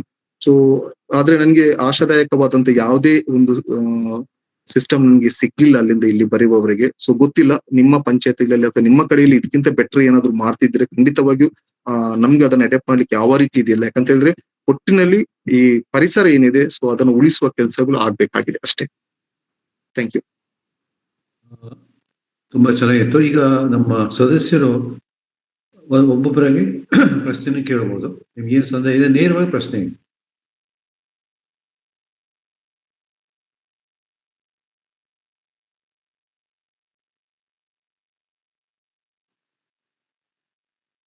ನನ್ನೊಂದು ಪ್ರಶ್ನೆ ಇದೆ. ಎಸ್ ಏನಂದ್ರೆ ಈಗ ನೀವು ಹೇಳಿದ್ರಿ ಹಳ್ಳಿ ಲೆವೆಲ್ ಅಲ್ಲಿ ಕೆಲವು ಕಡೆ ₹60 ಅಥವಾ ₹100 ಕಲೆಕ್ಟ್ ಮಾಡ್ತೀರಲ್ಲ. ಹೌದು. ಈಗ ನಗರದಲ್ಲಿ ಹೇಗಿದೆ ಅಂತ ಹೇಳಿದ್ರೆ ನಾವೇನು ಕೊಡುದಿಲ್ಲ. ಯಾಕಂದ್ರೆ ನಮ್ಗೆ ನಗರದ ಒಂದು ಮನೆ ಕಂದಾಯ ಕಟ್ಟುವುದಲ್ಲಿ ತ್ಯಾಜ್ಯ ನಿರ್ವಹಣೆಗೆ ಅಂತ ತಗೊಂಡ್ಬಿಡ್ತಾರೆ. ಹೌದು. ನಮ್ಮ ಸೈಟಿನ ಸೈಜ್ ಮೇಲೆ ತಗೊಳ್ತಾರೆ. ಹೌದು. ಅದೇ ರೀತಿ ಹಳ್ಳಿಯಲ್ಲಿ ಇದೆಯಾ ಅಥವಾ ಹಳ್ಳಿಲಿ ತ್ಯಾಜ್ಯ ನಿರ್ವಹಣೆ ಒಂದು ಉಪಕರಣವನ್ನ ತಗೊಳ್ಳೋದಿಲ್ವಾ? ತಗೊಂಡ್ರೆ ಅದೇ ಬೆಸ್ಟ್ ಅಲ್ಲ. ಯಾಕಂದ್ರೆ ನಾವು ಪ್ರತಿ ಮನೆಗೆ 60 ರೂಪಾಯಿ 100 ರೂಪಾಯಿ ಹೋಗಿ ವಸೂಲಿ ಮಾಡೋ ಕೆಲಸಕ್ಕಿಂತ ಹೌದೌದು. ಮಾಡಿಬಿಟ್ರೆ ಎಸ್ ಅದು ಸರ್. ಅನುಕೂಲ ಆಗ್ತದೆ ಅಂತ. ಖಂಡಿತ ಸರ್. ಯಾಕಂದ್ರೆ ಈ ಪ್ರಶ್ನೆಗಳು ಬಹಳಷ್ಟು ಇಂಪಾರ್ಟೆಂಟ್. ಯಾಕಂದ್ರೆ ನಾವು ಕೂಡ ಒಂದ್ಸಲ ಅಂದ್ಕೊಂಡ್ವಿ ಈ ರೀತಿ. ಈಗ ನಾವು ಆಕ್ಚುಲಿ ನಾನಿರೋದು ಇದು ಕಾರ್ಪೊರೇಷನ್ ಅಲ್ಲಿ ನಾವು ಮನೆ ತೆರಿಗೆಯಲ್ಲಿ ಅದನ್ನ ನಾವು ಕಸದ ತೆರಿಗೆ ಅಂತ ಸಪ್ರೇಟ್ ಆಗಿದೆ. ಬಟ್ ಪಂಚಾಯತ್ ಇದರಲ್ಲಿ RDPR ರೂಲ್ಸ್ ಅಲ್ಲಿ ಏನಾಗಿದೆ ಅಂತ ಹೇಳಿದ್ರೆ ಟ್ಯಾಕ್ಸ್ ಅಲ್ಲಿ ಕಲೆಕ್ಟ್ ಮಾಡುವಾಗಿಲ್ಲ, ಅದನ್ನ ಮನೆಯಿಂದ ಕಲೆಕ್ಟ್ ಮಾಡ್ಬೇಕು. ಸೊ ಒಂದು ಪ್ಲಸ್ ಪಾಯಿಂಟ್ ಕೂಡ ಇದೆ ಇದರಲ್ಲಿ. ಒಂದು ಕಷ್ಟ ಇದೆ, ಯಾಕಂದ್ರೆ ಮನೆಗೆ ಹೋಗಿ ಕಸವನ್ನ ಇದು ದುಡ್ಡು ಸಂಗ್ರಹ ಮಾಡೋದು ದೊಡ್ಡ ಸಮಸ್ಯೆ ಆಗಿರುವಂತದ್ದು. ಇನ್ನೊಂದು ಪ್ಲಸ್ ಪಾಯಿಂಟ್ ಏನಂತ ಹೇಳಿದ್ರೆ, ಸೊ ಗಾಡಿಗಳು ಕರೆಕ್ಟ್ ಆಗಿ ಸರ್ವಿಸ್ ಕೊಡ್ತಾ ಇರ್ತದೆ. ಈಗ ನಾವು ಟ್ಯಾಕ್ಸ್ ಕಲೆಕ್ಟ್ ಮಾಡ್ತೇವೆ ಅಂತ ಹೇಳಿದ್ರೆ ಗಾಡಿಗಳು ಸರಿಯಾಗಿ ಹೋಗಲ್ಲ, ಯಾಕಂದ್ರೆ ಅವರಿಗೆ ಈಗ ಸಂಬಳ ಸಿಗುತ್ತೆ, ಹೌದಲ್ವಾ? ಸೊ ಈಗೇನಾಗಿದೆ, ಈ ಸಂಜೀವ ಒಕ್ಕೂಟ ಮಹಿಳೆಯರು ಮತ್ತು ಮನೆಯವರು ಡೈರೆಕ್ಟ್ ಆಗಿ ಮುಖಾಮುಖಿ ಆಗ್ತಾ ಇರ್ತಾರೆ ತಿಂಗಳು. ಏನಾದ್ರು ಸಮಸ್ಯೆ ಇದ್ರೆ, ಕಸದ ಗಾಡಿ ಬರಲ್ಲ ಅಂತ ಹೇಳಿದ್ರೆ ಅವ್ರು ಹೇಳ್ತಾರೆ, ನಾವು ದುಡ್ಡು ಕೊಡಲ್ಲ, ಯಾಕೆ ನಿಮ್ಗೆ ಕೊಡ್ಬೇಕು, ನೀವು ಸರಿಯಾದ ಗಾಡಿ ಕಳಿಸಲ್ಲ. ಆವಾಗ ಆ ಮಹಿಳೆ ಫೋನ್ ಮಾಡ್ತಾರೆ, ಇಲ್ಲಿಗೆ ಗಾಡಿ ಬರ್ತಾ ಇಲ್ಲ, ಗಾಡಿ ಬರ್ಲೇಬೇಕು ಅಂತ ಹೇಳಿ. ಸೊ ಸರ್ವಿಸ್ ಆಗ್ತಾ ಇದೆ. ಇದು ಏನಾಗುತ್ತೆ, ಒಂದು ಒಡನಾಟ ಅವರಲ್ಲಿ ಬೆಳೆದು ಬಿಟ್ಟಿದೆ ಈಗ ನಮ್ಮ ಪಂಚಾಯತಿಗಳಲ್ಲಿ. ಅಂದ್ರೆ ಮನೆಗೆ ಹೋಗ್ತಾರೆ, ಪ್ರತಿ ದಿವಸ ಗೊತ್ತವರಿಗೆ ತಿಂಗಳು ಬರ್ತಾರೆ ನಮ್ಮಲ್ಲಿ. ಬಂದಾಗ ಅವರು ಸಮಸ್ಯೆಗಳನ್ನ ಹೇಳ್ತಾರೆ. ಈಗ ಸಮಸ್ಯೆ ಏನಿದೆ ಅಂದ್ರೆ ಕೆಲವು ಕಡೆಗಳಲ್ಲಿ ಗಾಡಿಗಳೇ ಹೋಗಲ್ಲ. ಸೊ ಆವಾಗ ನಾವೇನ್ ಮಾಡಿದ್ವಿ, ಹಸಿರು ಕಂಬ ಅಂತ ನೆಟ್ಟಿದ್ವಿ ನಾವು. ಅಂದ್ರೆ ಒಂದು ಕಂಬ ಮಾಡಿ, ಒಂದು 6-7 ಫೀಟ್ ಕಂಬ ಹಾಕಿ, ಅದರಲ್ಲಿ ಒಂದು 3-4 ಫೀಟ್ ಎತ್ತರಕ್ಕೆ ನಾವು ಹುಕ್ಸ್ ಗಳನ್ನ ಇಟ್ಟಿದ್ದೇವೆ. ಅದರಲ್ಲಿ ನಾವು ಮನೆಗಳನ್ನ ಹಾಕಿದ್ದೇವೆ. ಈ ಮನೆಯವರು ಬಂದು ಇಲ್ಲಿ ಕಸವನ್ನು ಇಡ್ಬೇಕು, ಯಾಕಂದ್ರೆ ದುಡ್ಡು ಹೋಗ್ಬೇಕು. ಯಾಕಂದ್ರೆ ದುಡ್ಡು ಬರ್ದಿದ್ರೆ ಆಗಲ್ಲ, ಯಾಕಂದ್ರೆ ಅವ್ರು ಕೊಡಲ್ಲ ಅಂತ ಹೇಳಿದ್ರೆ, ಕಸ ಕೊಡಲ್ಲ ಅಂದ್ರೆ ಎಲ್ಲರೂ ಬಿಸಾಡ್ತಾರೆ. ಆ ಬಿಸಾಡುವ ಬದಲಾಗಿ ಆ ಹುಕ್ಸ್ ಅಲ್ಲಿ ತಂದು ನೀವು ಇಡ್ಬೇಕು. ಕೆಳಗಡೆ ಇಟ್ಟರೆ ಏನಾಗುತ್ತೆ, ನಾಯಿಗಳು ಎಲ್ಲ ಚಲ್ಲಾಪಿಲ್ಲಿ ಮಾಡ್ತದೆ. ಅದಕ್ಕೋಸ್ಕರ 4-5 ಫೀಟ್ ಅಲ್ಲಿ ಎತ್ತರದಲ್ಲಿ ನಾವು ತುಂಬಾ ಹುಕ್ಸ್ ಇಟ್ಟಿದ್ದೇವೆ. ಆ ಹುಕ್ಸ್ ಆ ಮನೆಯವರಿಗೆ, ಯಾಕಂದ್ರೆ ಅಲ್ಲಿ ಗಾಡಿ ಹೋಗಲ್ಲ ಒಳಗಡೆ. ಅವರು ಬೆಳಿಗ್ಗೆ ಬಂದಲ್ಲಿ ಇದಿರ್ತಾರೆ, ನಮ್ಮ ಫೋಟೋಸ್ ಎಲ್ಲ ಬೇಕಾದ್ರೆ ನಾನು ಕಳಿಸ್ತೇನೆ ಮತ್ತೆ. ಸೊ ಅಲ್ಲಿ ಹುಕ್ಸ್ ಅಲ್ಲಿ ಅವರು ಕಸವನ್ನು ಇಡ್ತಾರೆ, ಅದನ್ನು ನಮ್ಮ ಗಾಡಿಯವರು ಹೋಗಿ ತಗೊಳ್ತಾರೆ. ಮತ್ತೆ ಗಾಡಿ ರೋಡ್ ಸೈಡ್ ಅಲ್ಲಿ ಬರುವಂತ ಎಲ್ಲ ಮನೆಗಳಲ್ಲಿ ಎಲ್ಲೆಲ್ಲಿ ಗಾಡಿ ಹೋಗುತ್ತೆ, ಸೊ ಆಲ್ಮೋಸ್ಟ್ ಕವರ್ ಮಾಡ್ಲಿಕ್ಕೆ ಪ್ರಯತ್ನ ಪಡ್ತಾ ಇದ್ದಾರೆ. ಸೊ ಸರ್ವಿಸ್ ಒಂದು ಬೆಟರ್ ಆಗ್ತದೆ. ಮತ್ತೆ ನೀವು ಹೇಳಿದಾಗೆ ಖಂಡಿತವಾಗಿ ದೊಡ್ಡ ನಮ್ದು ಕೆಲಸನೇ ಕಡಿಮೆ ಆಗುತ್ತೆ. ಯಾಕಂದ್ರೆ ಯೂಸರ್ ಫೀಸ್ ಕಲೆಕ್ಷನ್ ಮಾಡೋದೇ ದೊಡ್ಡ ಕೆಲಸ ಆಗ್ಬಿಟ್ಟಿದೆ. ಮನೆಗಳಿಗೆ ಹೋಗುವುದಾಗಿರ್ಬೋದು ಇದೆಲ್ಲ. ಬಟ್ ಇದು ಕೂಡ ಒಂದು ಪ್ಲಸ್ ಪಾಯಿಂಟ್ ಕೂಡ ಇದೆ, ಒಂದು ಮೈನಸ್ ಪಾಯಿಂಟ್ ಕೂಡ ಇದೆ. ಸೊ ಆದ್ರೆ ಏನ್ ಮಾಡುದು, ಸೊ ರೂಲ್ಸ್ ಪ್ರಕಾರ ಹೋಗ್ಲೇಬೇಕಾಗಿದೆ ನಾವು. ಸೊ ರೂಲ್ಸ್ ಅಲ್ಲಿ ಟ್ಯಾಕ್ಸ್ ಅಲ್ಲಿ ಕಲೆಕ್ಷನ್ ಮಾಡುವಾಗ ಇಲ್ಲ ಅಂತ ಹೇಳ್ತೇವೆ. ಓಕೆ. ಲೀಲಾ ಶಿವಕುಮಾರ್ ನಾವು ಪ್ರಶ್ನೆ ಕೇಳೋದು. ಲೀಲಾ ಶಿವಕುಮಾರ್. ನಮಸ್ತೆ, ನಾನು ಮೈಸೂರಿಂದ. ಹೇಳಿ. ನಮ್ದು ರಿಂಗ್ ರೋಡ್ ಹೊರಗಡೆ ಬರುತ್ತೆ ನಮ್ದು ಏರಿಯಾ, ಪೊಲೀಸ್ ಲೇಔಟ್ ಅಂತ. ಅಲ್ಲಿ ನಾವು ಫಸ್ಟ್ ಸ್ಟಾರ್ಟಿಂಗ್ ನಮ್ಗೆ ಪಟ್ಟಣ ಪಂಚಾಯತಿ, ಗ್ರಾಮ ಪಂಚಾಯತಿ ತುಂಬಾ ಕನ್ಫ್ಯೂಷನ್ ಇತ್ತು. ಮತ್ತೆ ಮೂಡ ಅಂತ ಎಲ್ಲ ತುಂಬಾ ಅದೇ ಒಂದು ರೌಂಡ್ ಅಪ್ ಆಗ್ತಿತ್ತು, ನಾವ್ ಎಲ್ಲೇ ಏನೇ ಕೇಳಕ್ ಹೋದ್ರು. ಅದಕ್ಕೋಸ್ಕರ ಏನ್ ಮಾಡಿದ್ವಿ, ನಾವೇ ಪ್ರೈವೇಟ್ ಆಟೋನ ಒಂದ್ ಮಾಡ್ಕೊಂಡಿದ್ವಿ 2016 ಅಲ್ಲಿ. ಇವಾಗ ಏನಾಯ್ತು, MLA ಅವರು ಒಂದು 12 ಆಟೋ ಸ್ವಚ್ಛ ವಾಹಿನಿಗಳನ್ನ ಬಿಟ್ರು. ಅದಕ್ಕೆ ಏನೇನೋ ಹೋರಾಟ ಮಾಡಿ ನಮ್ಮ ಏರಿಯಾಗೆ ಬೇಕೇ ಬೇಕು ಅಂತೇಳಿ ಆ ಆಟೋ ಬರ್ತಿತ್ತು. ಅವರು ಸ್ವಚ್ಛತೆ ಅಂತ ಹಿಂಗ್ ಕೂಕೊಂಡು ಹೋಗೋರು. ಇದು ನಮ್ಮ ಏರಿಯಾ ಜನದ ಏನ್ ಸಮಸ್ಯೆ ಅಂತಂದ್ರೆ, ನಾವು ಒಣ ಕಸ ಹಸಿ ಕಸನ ಬೇರೆ ಸಪ್ರೇಟ್ ಮಾಡ್ಕೊಡಲ್ಲ. ನಮ್ಗೆ ಪ್ರೈವೇಟ್ ಆಟೋದಲ್ಲಿ ಎಲ್ಲಾನು ಒಟ್ಟಿಗೆ ತಗೊಂಡ್ ಹೋಗ್ತಾರೆ. ಪಟ್ಟಣ ಪಂಚಾಯತಿ ಆಟೋದಲ್ಲಿ ನಮ್ಗೆ ಸೆಗ್ರಿಗೇಟ್ ಮಾಡ್ಕೊಡ್ತಾರೆ, ಕೊಡಿ ಅಂತಾರೆ. ಅದಕ್ಕೆ ನಮ್ಗೆ ಪಟ್ಟಣ ಪಂಚಾಯತಿ ಆಟೋ ಬೇಡ, ಇದೇ ಬರ್ಲಿ ಅಂತೇಳಿ ನಮ್ದೊಂದು ಸಂಘ ಇದೆ ನಮ್ಮ ಏರಿಯಾದಲ್ಲಿ. ಅಲ್ಲಿ ಅವರು ಎಲ್ಲ ಹೇಳಕ್ ಶುರುವಾದ್ರು. ಇವಾಗ ನಾಗರಾಜ್ ಅವರು ಹೇಳೋ ಪ್ರಕಾರ ಅವರು 100 ರೂಪೀಸ್ ಕಲೆಕ್ಟ್ ಮಾಡ್ತಾ ಇರೋದ್ರಿಂದ ನಮ್ಮ ಏರಿಯಾದಲ್ಲಿ ಅದೇ ಪ್ರೈವೇಟ್ ಆಟೋದಲ್ಲಿ ಕಲೆಕ್ಟ್ ಮಾಡ್ತಾ ಇರೋದು 60-40 ಮನೆಗೆ 100 ರೂಪೀಸ್, 30-40 ಮನೆಗೆ 50 ರೂಪೀಸ್ ಮಾಡಿದ್ದಾರೆ. ಅದು ತಪ್ಪು ಮಾಡಿದ್ವಿ ನಾವು. ಎಲ್ಲರ ಮನೇಲೂ ಕಸ ಬರುತ್ತೆ. 30-40 ಮನೇಲಿ 6 ಜನನು ಇರ್ಬೋದು, 4 ಜನನು ಇರ್ಬೋದು ಅಲ್ವಾ. 60-40 ನಲ್ಲಿ ಇಬ್ರೇ ಇರ್ಬೋದು, ಹೇಳಕ್ಕಾಗಲ್ಲ. ಈಗ ನನ್ನ ಪ್ರಕಾರ ಏನ್ ಕ್ವಶನ್ ಅಂದ್ರೆ, ಈ ತರ ಕಲೆಕ್ಟ್ ಮಾಡಿ ಈ ಸೆಗ್ರಿಗೇಟ್ ಮಾಡೋದಕ್ಕೆ ನಾವು ಸ್ವಲ್ಪ ಮೋಟಿವೇಟ್ ಮಾಡಿ ಜನಗಳಿಗೆ ಅರಿವು ಮೂಡಿಸಿ ಮಾಡೋದೇ ಒಳ್ಳೇದಾ, ಅಥವಾ ಪಟ್ಟಣ ಪಂಚಾಯತಿ ಆಟೋಗೆ ನಾವು ಬರಕ್ ಮಾಡೋದು ಒಳ್ಳೇದಾ ಅಂತ ನನ್ನ ಪ್ರಶ್ನೆ ಇದು. ಒಂದು ಏನಂತಂದ್ರೆ ಮ್ಯಾಮ್, ಸೋರ್ಸ್ ಸೆಗ್ರಿಗೇಷನ್ಸ್ ಕಂಪಲ್ಸರಿ ಆಗ್ಲೇಬೇಕು. ಯಾಕಂತಂದ್ರೆ ನಮ್ದು ಈಗ 2026 ಆಕ್ಟ್ ಆಗಿರ್ಬೋದು ಅಥವಾ 2016 ಬಗ್ಗೆ ಕೂಡ ಆಗಿರ್ಬೋದು. ಸೊ ಅಲ್ಲಿ ಸ್ಪಷ್ಟವಾಗಿ ಹೇಳುತ್ತೆ, ಸೊ ಮನೆಯಿಂದಲೇ ಸೋರ್ಸ್ ಸೆಗ್ರಿಗೇಷನ್ ಆಗ್ಲೇಬೇಕು ಕಡ್ಡಾಯವಾಗಿ. ಸೊ ಅದಕ್ಕೆ ಯಾವುದೇ ರೀತಿಯ ಎಕ್ಸ್ಕ್ಯೂಸ್ ಇಲ್ಲ. ಯಾಕಂತಂದ್ರೆ ನೀವು ಒಂದು ಸಲ ಮಿಕ್ಸ್ ಮಾಡಿದ್ರಿ ಅಂತ ಹೇಳಿದ್ರೆ ಯಾವುದೇ ಕಾರಣಕ್ಕೂ ಕೂಡ ಕಸವನ್ನ ಮತ್ತೆ ಅದನ್ನ ವಿಂಗಡಣೆ ಮಾಡ್ಲಿಕ್ಕೆ ಕಷ್ಟ ಆಗುತ್ತೆ, ಬಹಳಷ್ಟು ಕಷ್ಟ ಆಗುತ್ತೆ. ಅದಕ್ಕೋಸ್ಕರ ಹಸಿ ಕಸವನ್ನ ಸಪರೇಟ್ ಆಗಿ ಕೊಡ್ಬೇಕು. ಮತ್ತೆ ಅದು ನಾವು ಕೊಡಲ್ಲ ಅಂತ ಹೇಳಿದ್ರು ಕೂಡ ಯಾರಿಗೂ ಕೂಡ ಹಕ್ಕಿಲ್ಲ ಮ್ಯಾಮ್. ಯಾಕಂದ್ರೆ ಸುಪ್ರೀಂ ಕೋರ್ಟ್ ಸ್ಪಷ್ಟವಾಗಿ ಹೇಳ್ತದೆ, ತ್ಯಾಜ್ಯ ನಿರ್ವಹಣೆ ಆಯ್ಕೆಯಲ್ಲ, ಅದು ಕರ್ತವ್ಯ ಮತ್ತು ಕಡ್ಡಾಯ. ಸೊ ಇದು ಸುಪ್ರೀಂ ಕೋರ್ಟ್ ಹೇಳುವಂತದ್ದು. ಸೊ ನಮ್ಮಲ್ಲಿ ಸೋರ್ಸ್ ಸೆಗ್ರಿಗೇಷನ್ ಆಗ್ಲೇಬೇಕು, ಯಾರು ಕೂಡ ಅದನ್ನು ವಿರೋಧಿಸಲಿಕ್ಕೆ ಸಾಧ್ಯನೇ ಇಲ್ಲ.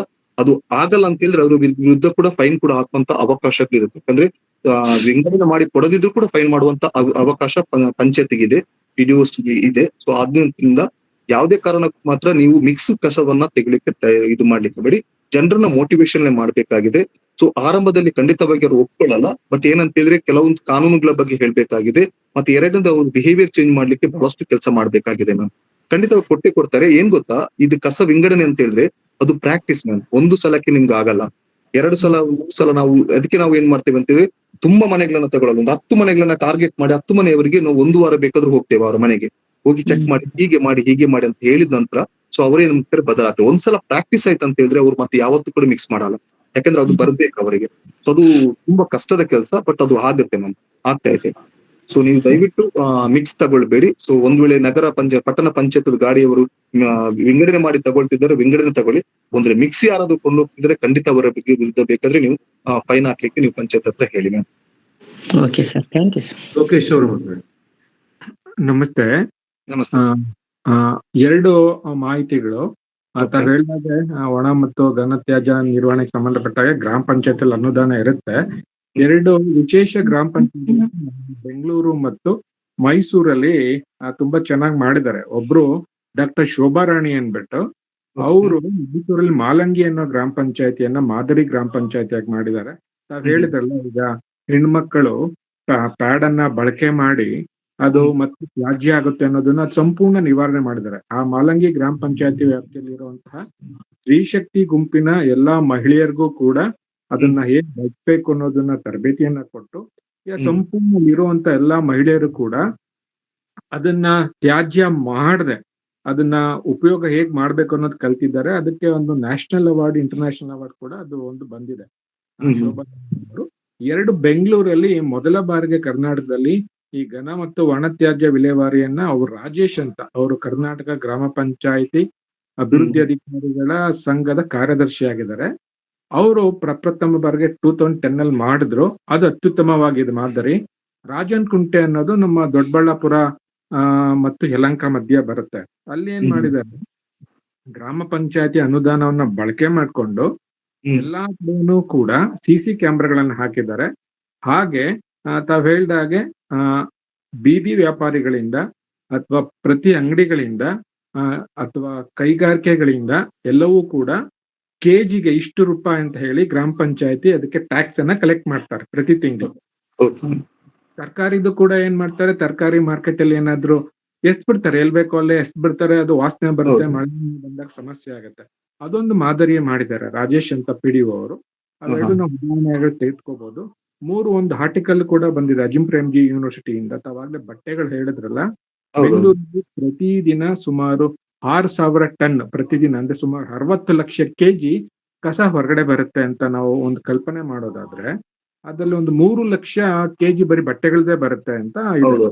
ಅದನ್ನ ಅಂದಾಜು ಮಾಡ್ಕೊಂಡು ನಾವು ಹಳ್ಳಿಗಳಲ್ಲಿ ಈಗ ನಮ್ಮಲ್ಲಿ 15ನೇ ಹಣಕಾಸು, ಅದ್ರಲ್ಲಿ 50% ಘನ ಮತ್ತು ಒಣತ್ಯಾಜ್ಯ ಘಟಕಕ್ಕೋಸ್ಕರನೇ ಮೀಸಲಾಗಿಡಿ, ಸ್ವಚ್ಛತೆಗೋಸ್ಕರ ಇಡಿ ಅಂತ ಕೇಂದ್ರ ಸರ್ಕಾರ ಆದೇಶ ಕೊಟ್ಟಿದೆ. 15 ಫೈನಾನ್ಸ್, 30% ಸರ್, 14 ಫೈನಾನ್ಸ್, 13 ಫೈನಾನ್ಸ್ ಎಲ್ಲವೂ ಕೂಡ ಇದೆ. ಅದರಲ್ಲಿ ಒಂದು ನೀರು ಮತ್ತು ಶೌಚಾಲಯ ಮತ್ತು ಘನ ಮತ್ತು ಒಣತ್ಯಾಜ್ಯ 3ಕ್ಕೂ ಕೂಡ ಇದನ್ನ ಬಳಕೆ ಮಾಡ್ಬೇಕಂತ. ಕೆಲವು ಪಂಚಾಯತಿಗಳಲ್ಲಿ PDOಗಳು ಎಲ್ಲಿ ಆಸಕ್ತಿ ಇರ್ತಾರೆ, ಕ್ರಿಯಾಶೀಲರಾಗಿರ್ತಾರೆ, ಅವ್ರು ಅತ್ಯುತ್ತಮವಾಗಿ ಮಾಡ್ತಿದ್ದಾರೆ. ಅದರಲ್ಲಿ ಒಂದು ಪಂಚಾಯತಿ ಅಥಣಿ ತಾಲೂಕಲ್ಲಿ ಸುಮಾರು 20 ಪಂಚಾಯತಿಗಳು ಕೂಡ ಈ ರೀತಿ ಕೆಲಸವನ್ನ ಮಾಡಿದ್ದಾರೆ. ಅಲ್ಲೂ ಕೂಡ ಬೀದಿ ವ್ಯಾಪಾರಿಗಳಿಂದ, ಮನೆಗಳಿಂದ, ಕಾರ್ಖಾನೆಗಳಿಂದ, ಸುತ್ತಮುತ್ತ ಅಂಗಡಿಗಳಿಂದ 30 ರೂಪಾಯಿ ಮನೆಗೆ, ಬೀದಿ ವ್ಯಾಪಾರಿಗಳಿಂದ 50 ರೂಪಾಯಿ, ದೊಡ್ಡ ದೊಡ್ಡ ಅಂಗಡಿಗಳಿಂದ 100 ರೂಪಾಯಿಗಳನ್ನ ಪ್ರತಿ ತಿಂಗಳು ಕಲೆಕ್ಟ್ ಮಾಡಿ ಅದರ ಆಧಾರದಲ್ಲಿ ಅವ್ರಿಗೆ ಸಂಬಳ ಕೊಡ್ತಾರೆ. ಕಸ ವಿಲೆ ಒಂದ್ ನಿಮಿಷ ಲೋಕೇಶ್, ನೀವು ಮಾಹಿತಿ ಚೆನ್ನಾಗಿದೆ. ಪ್ರಶ್ನೆ ಇದ್ರೆ ಕೇಳಿದೆ, ಮತ್ತೆ ನೆಕ್ಸ್ಟ್ ಇನ್ನು ಆದ್ಮೇಲೆ ಸಮಯ ಇದ್ರೆ ಮಾತಾಡೋಣ, ಆಗ್ಬೋದಾ? ಅಲ್ಲ, ಪ್ರಶ್ನೆ ಇದ್ರೆ ಕೇಳಿ, ಪರವಾಗಿಲ್ಲ. ಇಲ್ಲ, ಒಂದ್ ಮಾಹಿತಿ ಹಂಚ್ಕೋಬೇಕಿತ್ತು. ಒಳ್ಳೇದು. ಈಗ ಅರವಿಂದ್ ಅವರು ಕ್ವಶನ್ ಕೇಳಿ. ಸರ್ ನಮಸ್ಕಾರ. ನಮಸ್ಕಾರ ಸರ್. ಈ ಸ್ವಚ್ಛ ಭಾರತ ಯೋಜನೆಯಲ್ಲಿ ನಮಗೆ ನೀವು 100 ರೂಪಾಯಿ ಕಲೆಕ್ಟ್ ಮಾಡೋದ್ರ ಬಗ್ಗೆ ಹೇಳಿದ್ರಿ. ನಮ್ಮ ಹಳ್ಳಿಗಳಲ್ಲಿ ಏನ್ ಸಮಸ್ಯೆ ಅಂತಂದ್ರೆ ಹೆಚ್ಚಾಗಿ ಕೂಲಿ ಕಾರ್ಮಿಕರು ಇರ್ತಕ್ಕಂತಹ ಆ, ಜಾಗಗಳಲ್ಲಿ ಅವರು 100 ರೂಪಾಯಿ ಕೊಡ್ಲಿಕ್ಕೆ ಸಮರ್ಥರಿದ್ದಾರೋ ಇಲ್ವೋ ಅದು ಬೇರೆ ವಿಷಯ. ಬಟ್ ಅವ್ರು ಕೊಡುವ ಮನಸ್ಥಿತಿ ಕಡಿಮೆ ಇರ್ತದೆ, ತುಂಬಾ ಕಷ್ಟ ಅದು. ನಿಮ್ಮ ಹೌದು. 20 ರೂಪಾಯಿ ಕೊಡಿ ಅಂತಂದ್ರು ನಮ್ಮಲ್ಲಿ ತುಂಬಾ ಅಬ್ಜೆಕ್ಷನ್ ಬಂತು. 100 ರೂಪಾಯಿಗೆ ಸಾಧ್ಯನೇ ಇಲ್ಲ ಬಹುಶಃ. ಯಾಕಂದ್ರೆ ಅವರ ದಿನಗೂಲಿ ಸಂಬಳದಲ್ಲೇ ಅರ್ಧ ಸಂಬಳ ಹೆಚ್ಚು ಕಮ್ಮಿ 100 ರೂಪಾಯಿ ಅಂತಂದ್ರೆ ಹಾಗಿರ್ತದೆ. ಅದೇ. ತಿಂಗಳಿಗಾದ್ರೂ ಕಷ್ಟ ಅದು ಅಂತ. ಈ ಸ್ವಚ್ಛ ಭಾರತ ಯೋಜನೆಯಲ್ಲಿ ಇದಕ್ಕೆ ಅನುದಾನಗಳು ಹೇಗೆ ಬರ್ತವೆ ಗ್ರಾಮ ಪಂಚಾಯತಿಗೆ ಅಥವಾ ಪಟ್ಟಣ ಪಂಚಾಯತಿಗೆ? ಯಾಕೆ ಅದನ್ನ ಬಳಸ್ಕೊಳ್ಳೋದಕ್ಕೆ ಪ್ರಯತ್ನ ಪಡ್ತಾ ಇಲ್ಲ ವ್ಯವಸ್ಥೆ ಒಳಗಡೆ ಅಂತ? ಸರ್, ಒಂದು ಏನಂತ ಹೇಳಿದ್ರೆ 15th ಕಮಿಷನ್ ಇದ್ರಲ್ಲಿ, ಸೊ ಎಲ್ಲ ಇದ್ರಲ್ಲಿ ಕೂಡ 30% ಅನ್ನ ಸ್ವಚ್ಛತೆಗೆ ಇಡಬೇಕು ಅಂತ ಇದೆ, ಸ್ವಚ್ಛತೆ ಇದ್ರಲ್ಲಿ. ಬಟ್ ಏನಾಗುತ್ತೆ ಅಂತ ಹೇಳಿದ್ರೆ ಪಂಚಾಯತ್ ಲೆವೆಲ್ ಅಲ್ಲಿ ಏನಾಗುತ್ತೆ ಅಂತ ಹೇಳಿದ್ರೆ ಅನುದಾನ ಕಡಿಮೆ ಆಗುತ್ತೆ ಅಂತ ಹೇಳಿ ಈ ಮೆಂಬರ್ಸ್ ನವರೆಲ್ಲ ಏನ್ ಮಾಡ್ತಾರೆ ಅಂತ ಹೇಳಿದ್ರೆ ಆ ದುಡ್ಡನ್ನ ಡ್ರೈನೇಜ್ ಇದಕ್ಕೆಲ್ಲ ಯೂಸ್ ಮಾಡ್ತಾರೆ. ಅಂದ್ರೆ ಮೋರಿ ರಿಪೇರಿ ಅದು ಇದಕ್ಕೆ ಅಂತ ಹೇಳಿ ಅವರ ವರ್ಡ್ ಗಳಿಗೆ ಇದು ಮಾಡ್ತಾ ಇದ್ದಾರೆ. ಸೊ ಅದನ್ನ 30% ಅನ್ನ ಬೇರೆ ರೀತಿ ವಿನಿಯೋಗ ಮಾಡುವುದು ಬಹಳಷ್ಟು ಕಡೆಗಳಲ್ಲಿ ಆಗ್ತಾ ಇದೆ. ಸೊ ಇದು ಒಂದು ಸಮಸ್ಯೆ ಆಗಿರುವಂತದ್ದು. ಮತ್ತೆ ಯೂಸರ್ ಫೀಸ್ ನೀವು ಹೇಳಿದಾಗೆ ನಾನು ಕೂಡ ಬೇರೆ ಬೇರೆ ಡಿಸ್ಟ್ರಿಕ್ಟ್ ಹೋಗಿದ್ದೇನೆ. ಸೊ ಖಂಡಿತವಾಗಿ 100 ರೂಪೀಸ್ ಕೊಡ್ಲಿಕ್ಕೆ ಅಂತ ಹೇಳುವಾಗ ಆ ಮನಸ್ಥಿತಿ ಇನ್ನೂ ಕೂಡ ಕೆಲವ್ರದ್ದು ಬದಲಾಗಿಲ್ಲ. ಸೊ ಇವನ್ ನಮ್ಮ ಕಡೆ ಕೂಡ ಅಷ್ಟೇ. ಈಗ ನಾವು 10 ಗ್ರಾಮ ಪಂಚಾಯತಿಯಲ್ಲಿ 100 ರೂಪಾಯಿ ಕಲೆಕ್ಟ್ ಮಾಡ್ತಿದ್ದೇವೆ ಅಂತ ಹೇಳಿದ್ರೆ ದಕ್ಷಿಣ ಕನ್ನಡ ಜಿಲ್ಲೆಯಲ್ಲಿ ಎಲ್ಲ ಕಡೆಗಳೂ ಈ ರೀತಿಯಲ್ಲಿ ಇಲ್ಲ. ಯಾಕಂತ ಹೇಳಿದ್ರೆ ಜನರು ಕೊಡ್ಲಿಕ್ಕೆ ರೆಡಿ ಇರಲ್ಲ. ಸೊ ನಮ್ಮ ಪಂಚಾಯತ್ ನಾವು ಯಾಕೆ ನಾವು ಇದನ್ನ ಮಾಡಿದೇವೆ ಅಂತ ಹೇಳಿದ್ರೆ ಒತ್ತಾಯ ಪೂರ್ವಕವಾಗಿ ನಾವು ಮಾಡಿದ್ವಿ. ಸ್ಟಾರ್ಟಿಂಗ್ ಅಲ್ಲಿ ಕಷ್ಟ ಆಗಿತ್ತು ನಮಗೂ ಕೂಡ, ಯಾಕಂದ್ರೆ ನಾವು ಕೊಡಲ್ಲ 100 ರೂಪೀಸ್ ಅಂದ್ರೆ ಎಷ್ಟು ದೊಡ್ಡದು ಅಂತ ಅವರಿಗೆ ದೊಡ್ಡ, ಬಟ್ ಅವರಿಗೆ ನಾವು ಎಷ್ಟು ಚಿಕ್ಕದು ಅಂತ ನಾವು ತೋರಿಸ್ಲಿಕ್ಕೆ ನಾವು ಪ್ರಯತ್ನ ಪಟ್ವಿ.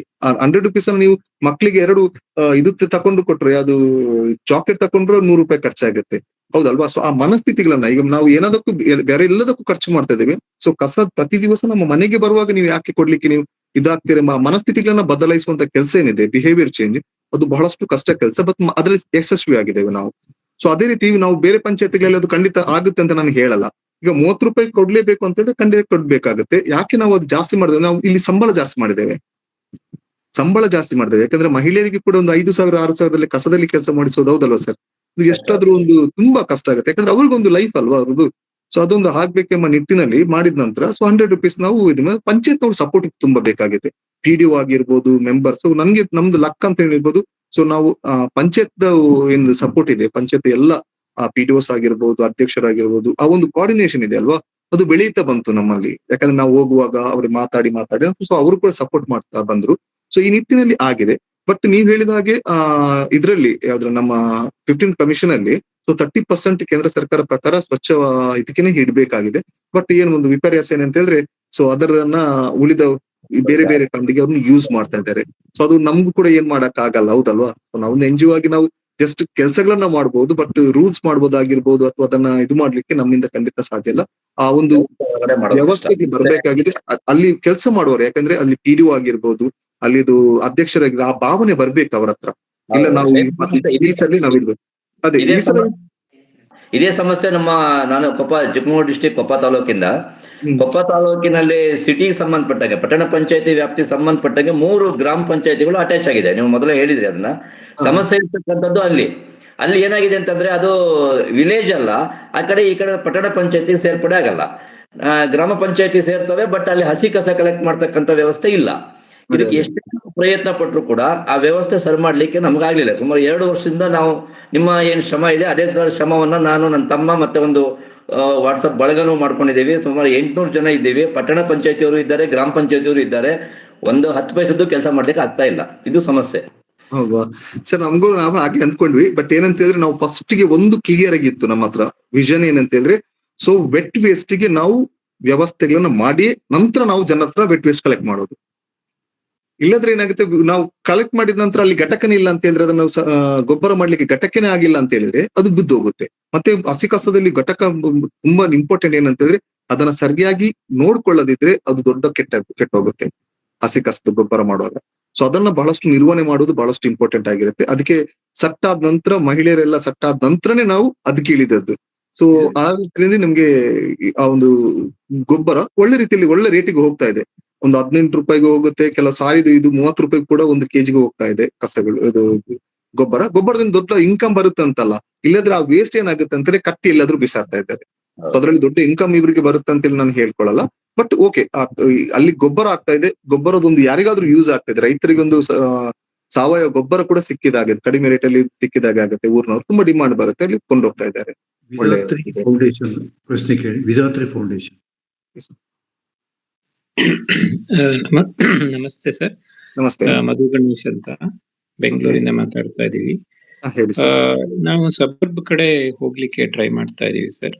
ನಂದೊಂದು Sorry, ಅರ್ಥ ಆಗಿಲ್ಲ ಸರ್. ಕೇಳಿಸ್ತಾ ಇದೆಯಾ? ಕೇಳಿ ಸರ್, ಹೇಳಿ ಸರ್. ಸಾರಿ, ನಂದು ವಾಯ್ಸ್ ಸ್ವಲ್ಪ ಕಡಿಮೆ ಇತ್ತು, ಹಾಗಾಗಿ. ಓಕೆ. ಈಗ ಫಸ್ಟ್ ಟೈಮ್ ನೀವು ಏನಾದ್ರೂ ಈಗ ಒಂದು ಟೈರ್ 2 ಸಿಟೀಸ್ ನಲ್ಲಿ ಓಕೆ, ಎಲ್ಲಿ ವಿಲೇವಾರಿ ಆಗ್ತದೆ ಗ್ರಾಮ ಪಂಚಾಯತಿನಲ್ಲಿ ಓಕೆ. ಬಟ್ ನೀವು ಗ್ರಾಮ ಪಂಚಾಯತಿಯಿಂದ ಈಗ ಇವರು ಅರವಿಂದ್ ಸಿಗ್ದಾರ್ ಅವ್ರು ಹೇಳ್ದಂಗೆ, ಸರ್ ನಮಸ್ತೆ ಸರ್, ನಂದು ಸೋಮಲಾಪುರ ಅಂತ ಅಲ್ಲಿ. ಓಕೆ, ಈಗ ಸ್ವಲ್ಪ ದೂರಕ್ಕೆ ಹೋಗುವಾಗ ಕಲೆಕ್ಷನ್ಸ್ ಆಟೋ ಎಲ್ಲ ಬರೋದೇ ಇಲ್ಲ. ಆಮೇಲೆ ಸುಮಾರು ಒಂದು 500 ಮನೆ ಇರ್ತದೆ, 1000 ಮನೇನು ಇದ್ರೂ ಇರಬಹುದು. ಎಸ್ಪೆಷಲಿ ಬೆಂಗಳೂರು ಟು ಮೈಸೂರು ಹೋಗುವಾಗ ಮಧ್ಯದಲ್ಲಿ. ಸೊ ನಾನು ಹೋಗುವಾಗ ತುಂಬಾ ಕಡೆ ನಾನು ಬ್ಲಾಕ್ ಸ್ಪಾಟ್ಸ್ ಎಲ್ಲ ನೋಡಿದೀನಿ. ಸೊ ಈ ಒಂದು ಸನ್ನಿವೇಶದಲ್ಲಿ ನೀವು ಹೇಳಿದ್ರಿ, ನೀವು ಫಸ್ಟ್ ವೆಟ್ ವೇಸ್ಟ್ ವ್ಯವಸ್ಥೆ ಗೊಬ್ಬರ ಘಟಕ ಮಾಡ್ಕೊಂಡೇ ಸ್ಟಾರ್ಟ್ ಮಾಡ್ಬೇಕು ಅಂತ. So when you are starting for the first time, so what is your suggestion sir? Sir, first time ಇದು ಮಾಡುವಾಗ ಒಂದು ಏನು ಅಂತ ಹೇಳಿದ್ರೆ, ಫಸ್ಟ್ ಗೆ ನಾನು ಹೇಳಿದೆ, ನಾವು ಘಟಕಗಳನ್ನ ಸರಿಪಡಿಸೋದು, ಇದು ಮಾಡೋದು ಫಸ್ಟ್ ಸ್ಟೇಜ್ ನಮ್ದು. ಸೆಕೆಂಡ್ ಸ್ಟೇಜ್ ಏನಂತ ಹೇಳಿದ್ರೆ, ಈಗ ನಾವು ಇಡೀ ಗ್ರಾಮವನ್ನ ಕೆಲವು ಒಂದೇ ಗಾಡಿ ಕೊಟ್ಟಿದ್ದಾರೆ, ಸರ್ಕಾರ ಒಂದೇ ಗಾಡಿ ಕೊಟ್ಟಿದ್ದಾರೆ. ಸೊ ಅದೇನಂತ ಹೇಳಿದ್ರೆ, ಅವರ ತಲೆಯಲ್ಲಿ ಏನಿತ್ತು ಅಂದ್ರೆ ಸ್ಟಾರ್ಟಿಂಗ್ ಅಲ್ಲಿ ಡ್ರೈ ವೇಸ್ಟ್ ಕಲೆಕ್ಷನ್ ಮಾಡ್ಲಿಕ್ಕೆ ಮಾತ್ರ. ಕೆಲವು ಪಂಚಾಯತಿಗಳಲ್ಲಿ ಈಗಲೂ ಕೂಡ ವಾರಕ್ಕೆ ಒಂದು ಸಲ ಹೋಗಿ ಕಲೆಕ್ಟ್ ಮಾಡುವವರು ಇರ್ತಾರೆ, ತಿಂಗಳಿಗೆ ಒಂದ್ಸಲ ಡ್ರೈ ವೇಸ್ಟ್ ಕಲೆಕ್ಷನ್ ಮಾಡಿ ಅವ್ರಿಗೆ ಮುಗಿಯಿತು ಕೆಲಸ, ಅಷ್ಟಕ್ಕೆ ಸೀಮಿತ ಆಗ್ಬಿಟ್ಟಿದೆ. ಅದಕ್ಕೋಸ್ಕರ ಅವರಿಗೆ 4,000 5,000 ಸಂಬಳ ಕೊಡ್ತಾ ಇದ್ದಾರೆ. ಬಟ್ ನಾವೇನ್ ಮಾಡ್ತೇವೆ ಅಂತ ಹೇಳಿ, ಇಡೀ ಗ್ರಾಮವನ್ನ 2 ಡಿವೈಡ್ ಮಾಡಿದ್ವಿ ನಾವು. ಫಸ್ಟ್ ಗೆ ಎಷ್ಟು ಮನೆ ಬರ್ತದೆ, 1,000 ಮನೆ ಇದ್ರೆ 500 ಮನೆ ಡಿವೈಡ್ ಮಾಡಿದ್ವಿ. ಒಂದು ದಿವಸ 500 ಮನೆಗಳನ್ನ ಕವರ್ ಮಾಡ್ಬೇಕು ಗಾಡಿ, ಇನ್ನೊಂದು ದಿವಸ ಇನ್ನೊಂದು 500 ಮನೆಗಳನ್ನ ಕವರ್ ಮಾಡ್ಬೇಕು. ಈ ರೀತಿ ಕವರ್ ಮಾಡಿದಾಗ ಏನಾಗುತ್ತೆ, ಸೊ ಎಲ್ಲ ಪಂಚಾಯತಿಗೂ ಒಂದು ಅಲ್ಟರ್ನೇಟಿವ್ಸ್ ಅಲ್ಲಿ ಬಂದಾಗ ಆಯ್ತು. ಸೊ ಕೆಲವು ಪಂಚಾಯತಿಗಳಲ್ಲಿ ನಾವು ಹೋದ ನಂತರ 2 ಗಾಡಿ ತಕೊಂಡ್ರು, ಅದು ಪ್ಲಸ್ ಪಾಯಿಂಟ್. ಯಾಕಂದ್ರೆ ನೀರ್ಮಾರ್ಗ ಮತ್ತೆ ಗೋಲ್ತಮಜಲ್ ಮತ್ತೆ ಕೊನಾಜಿ, ಈ ಎಲ್ಲ ಪಂಚಾಯತಿಗಳಲ್ಲಿ 2 ಗಾಡಿಗಳಿಗೆ ನಾವು ಡಿಮಾಂಡ್ ಮಾಡಿದ್ವಿ. ಅಂದ್ರೆ 2 ಗಾಡಿ ಬೇಕೇ ಬೇಕಾಗುತ್ತೆ, ದೊಡ್ಡ ಪಂಚಾಯತ್ ಇರುತ್ತೆ, ಸೊ ಹೋಗ್ಬೇಕು. ಸೊ ಆಗೇನಾಗುತ್ತೆ, ಈಗ ಪಾವೂರ್ ಅಂತ ಪಂಚಾಯತ್ ಅಲ್ಲಿ ಪ್ರತಿ ದಿವಸಕ್ಕೂ 360 ದಿವಸ ಕೂಡ ಕಸಕ್ಕೆ ಬರ್ತಾ ಇದೆ. ಸೊ ಅಂದ್ರೆ ಒಂದೇನಂದ್ರೆ, ನಾವು ಪಂಚಾಯತ್ಗಳನ್ನ ಡಿವೈಡ್ ಮಾಡಿ ಎಲ್ಲಾ ಮನೆಗಳಿಗೆ ಒಂದು ದಿವಸ, ಒಂದು ಅರ್ಧ ಪಂಚಾಯತಿಗೆ ಒಂದು ದಿವಸ, ಅರ್ಧ ಪಂಚಾಯತಿಗೆ ಒಂದು ದಿವಸ ಹೋದಾಗ ಏನಾಗುತ್ತೆ, ಜನರಿಗೆ ಆ ಗಾಡಿ ಪ್ರತಿ ದಿವಸ ನಮ್ಮಲ್ಲಿ ಬರ್ತಾ ಇದೆ, ವೇಸ್ಟ್ ನಮ್ಮ ಮನೆಯಲ್ಲಿ ಉಳಿಯಲ್ಲ, ಕೊಂಡೋಗ್ತಾರ ಅಂತ ಹೇಳ್ತಾರೆ. ಬಟ್ ಹಳ್ಳಿಗೆ ಈಗ ನಿಮ್ಮ ಪಂಚಾಯತ್ ನಮ್ಗೆ ಗೊತ್ತಿಲ್ಲ ಆ ಕಡೆ, ಯಾಕಂದ್ರೆ ನಾನು ನೋಡಿದ ಮಟ್ಟಿಗೆ ಲಾಸ್ಟ್ ಟೈಮ್ ನಾನು ಬೇಲೂರಿಗೆ ಹೋಗಿದ್ದೆ, ಅಲ್ಲಿ ಹೇಳ್ತಾರೆ ನಮ್ಮ ಹತ್ರ ಕಸನೆ, ನಮ್ಗೆ ಡ್ರೈ ವೇಸ್ಟ್ ಬೇಕು, ನಮ್ಗೆ ಹೊಲೆಗೆ ಹಾಕ್ಲಿಕ್ಕೆ ಸುಡ್ಲಿಕ್ಕೆ ಬೇಕಾಗುತ್ತೆ, ಇಲ್ಲದ್ರೆ ನಿಮ್ಗೆ 1 ಲೀಟರ್ ಸೀಮೆಎಣ್ಣೆ ಕೊಡಿ, ನಮ್ಗೆ ಈ ರೀತಿಯ ಮನೋಭಾವಗಳು ಇರ್ತದೆ. ಮತ್ತೆ ಹಸಿ ಕಸ ನಾವು ತಿಪ್ಪಿಗೆ ಹಾಕ್ತೀವಿ, ಮತ್ತೆ ಇಲ್ಲಿಗೆ ಕಸ ನಮ್ಮ ಕಸನಿಲ್ಲ, ನೀವು ಯಾಕೆ ಬರೋದು ಅಂತ ಕೇಳ್ತಾ ಇದ್ದಾರೆ. ಸೊ ಇಂಥ ಸಮಸ್ಯೆನೂ ಕೂಡ ಇದೆ. ಬಟ್ ಕೆಲವು ಕಡೆ ಗಾಡಿಗಳು ಹೋಗ್ತಾ ಇರ್ತವೆ, ಹೋಗ್ಲೇಬೇಕಾಗುತ್ತೆ, ಯಾಕಂದ್ರೆ ಕಸಗಳನ್ನು ಬಿಸಾಡುವಂತದ್ದು ಬ್ಲಾಕ್ ಸ್ಪಾಟಿಗೆ. ನೀವು ಹೇಳಿದಾಗ ಬ್ಲಾಕ್ ಸ್ಪಾಟ್ ಇದೆ ಅಂತ ಹೇಳಿದ್ರೆ, ಅಲ್ಲಿ ಖಂಡಿತವಾಗಿ ಕೂಡ ಆ ರೀತಿ ವ್ಯವಸ್ಥೆ ಇಲ್ಲ. ಬ್ಲಾಕ್ ಸ್ಪಾಟ್ ಎಲ್ಲಿದೆ, ಸೊ ಅಲ್ಲಿ ಗಾಡಿಗಳನ್ನ ನಾವು ಖಂಡಿತವಾಗಿ ಪ್ರತಿ ದಿವಸ ಮನೆಗಳನ್ನ ನಾವು ಕೂಡ ಆ ಬ್ಲಾಕ್ ಸ್ಪಾಟ್ ಎಲ್ಲಿ ಬರುತ್ತೆ ಕ್ಲೀನ್ ಮಾಡಿಲ್ಲ ಸರ್. ಕೆಲವರು ಏನ್ ಮಾಡ್ತಾರೆ, ಸ್ವಚ್ಛತೆ ಮಾಡ್ಲಿಕ್ಕೆ ಹೋಗ್ತಾರೆ. ಫಸ್ಟ್ಗೆ ಸ್ವಚ್ಛತೆ ಮಾಡಿದ ನಂತರ ನಾವು ಮತ್ತೆ ಕಡೆ ನಾವ್ ಏನ್ ಮಾಡಿದ್ವಿ, ಗಾಡಿ ಹೋದ ನಂತರ 1 ತಿಂಗಳು 2 ತಿಂಗಳು ನಾವು ಕ್ಲೀನೇ ಮಾಡಿಲ್ಲ. ರೋಡ್ ಸೈಡ್ ಇರ್ಲಿ ಬೇಕಾದ್ರೆ 1 ತಿಂಗಳು 2 ತಿಂಗಳು ನಾವು ಕ್ಲೀನ್ ಮಾಡಿಲ್ಲ. ಒಂದ್ಸಲ ಗಾಡಿ ಎಲ್ಲ ಮನೆಗೆ ಹೋದ ನಂತರ ನಾವು ಎಲ್ಲ ಕ್ಲೀನ್ ಅಪ್ ಡ್ರೈವ್ ಮಾಡಿದ್ವಿ, ಮಕ್ಕಳ ಕಾಲೇಜ್ ಸ್ಟೂಡೆಂಟ್ಸ್ ಅನ್ನ ಸೇರಿಸಿ ಕ್ಲೀನ್ ಅಪ್ ಡ್ರೈವ್ ಮಾಡಿದ್ವಿ.